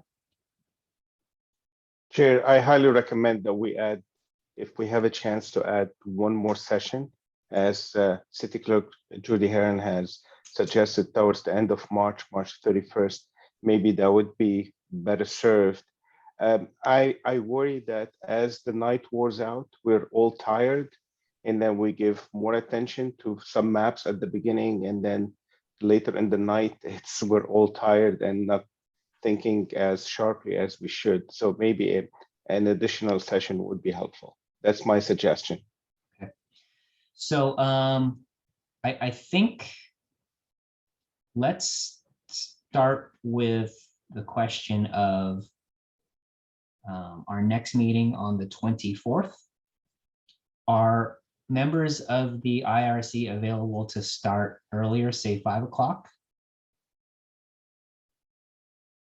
I am seeing many thumbs up, one thumb down. Okay. Commissioner alternate Marquardt, but 6 o'clock would be fine, right? If you have. That's fine. I can join late too. Okay. Okay. So so just, by consensus, City Clerk Heron, let's go ahead and move the start time of our next regular meeting on the 24th up to 5 o'clock rather. Just double check here. Yeah, to 5 o'clock. Assistant City Attorney, do we need a formal motion and second, or can we just take it as direction? I think we can just take it as direction. Perfect. And then second part is a potential additional meeting on the evening of March 31st. We'll do same idea. Thumbs up if that is something that works for folks, thumbs down if not.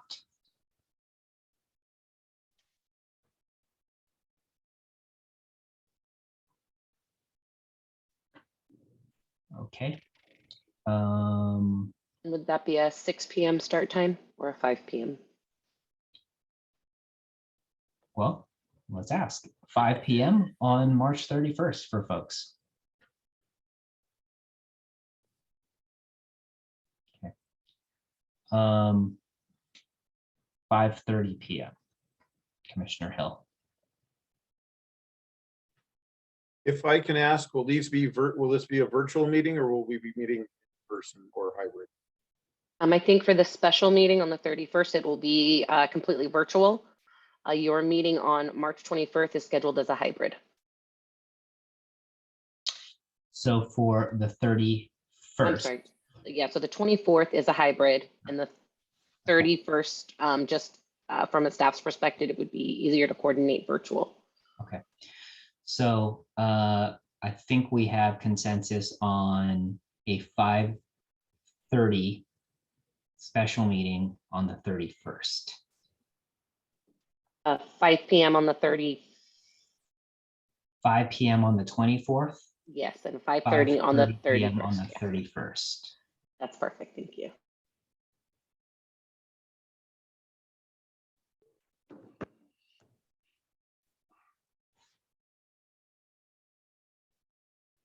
Okay.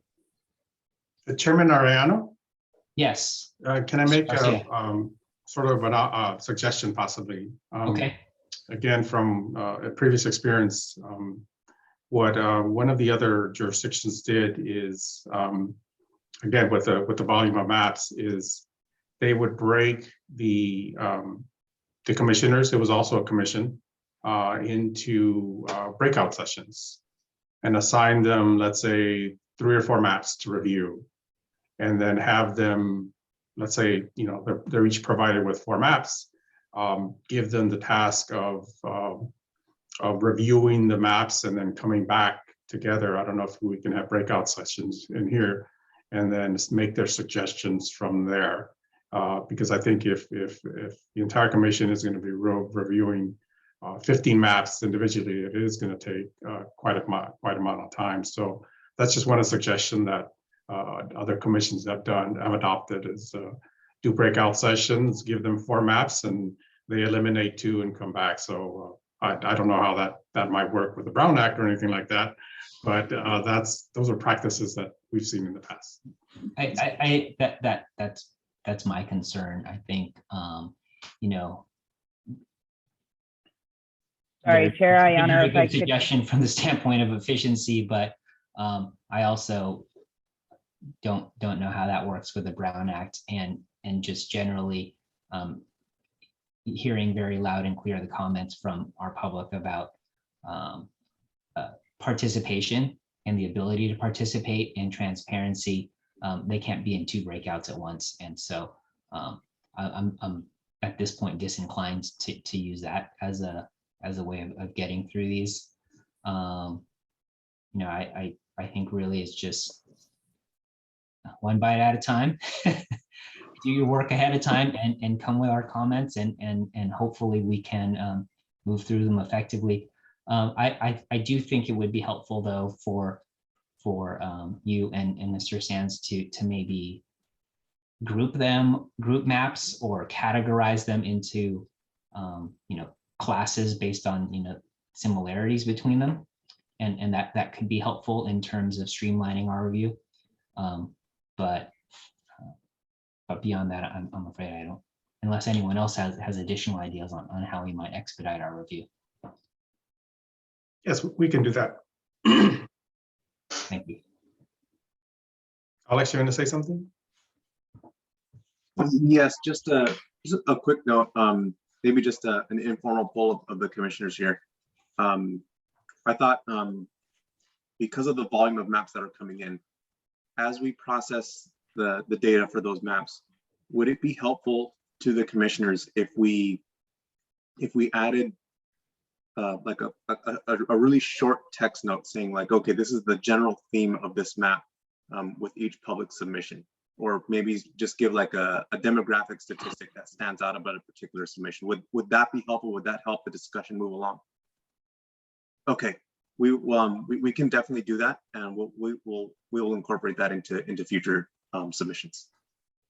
And we'll group them into themes. Sure. Thank you. Vice Chair Gilmore. Yes, really quick question. Could you also, if you have to make any adjustments to the maps, highlight what your adjustments were from the original to the one you're presenting to us, so we know what was changed? Thank you. Absolutely, Vice Chair Gilmore. We will be sure to do that. Okay, well, thank you all. I appreciate the enthusiasm from the commission, and as always, the input from the public. And we will see you all on the 24th at 5 p.m. And we'll adjourn. Thank you.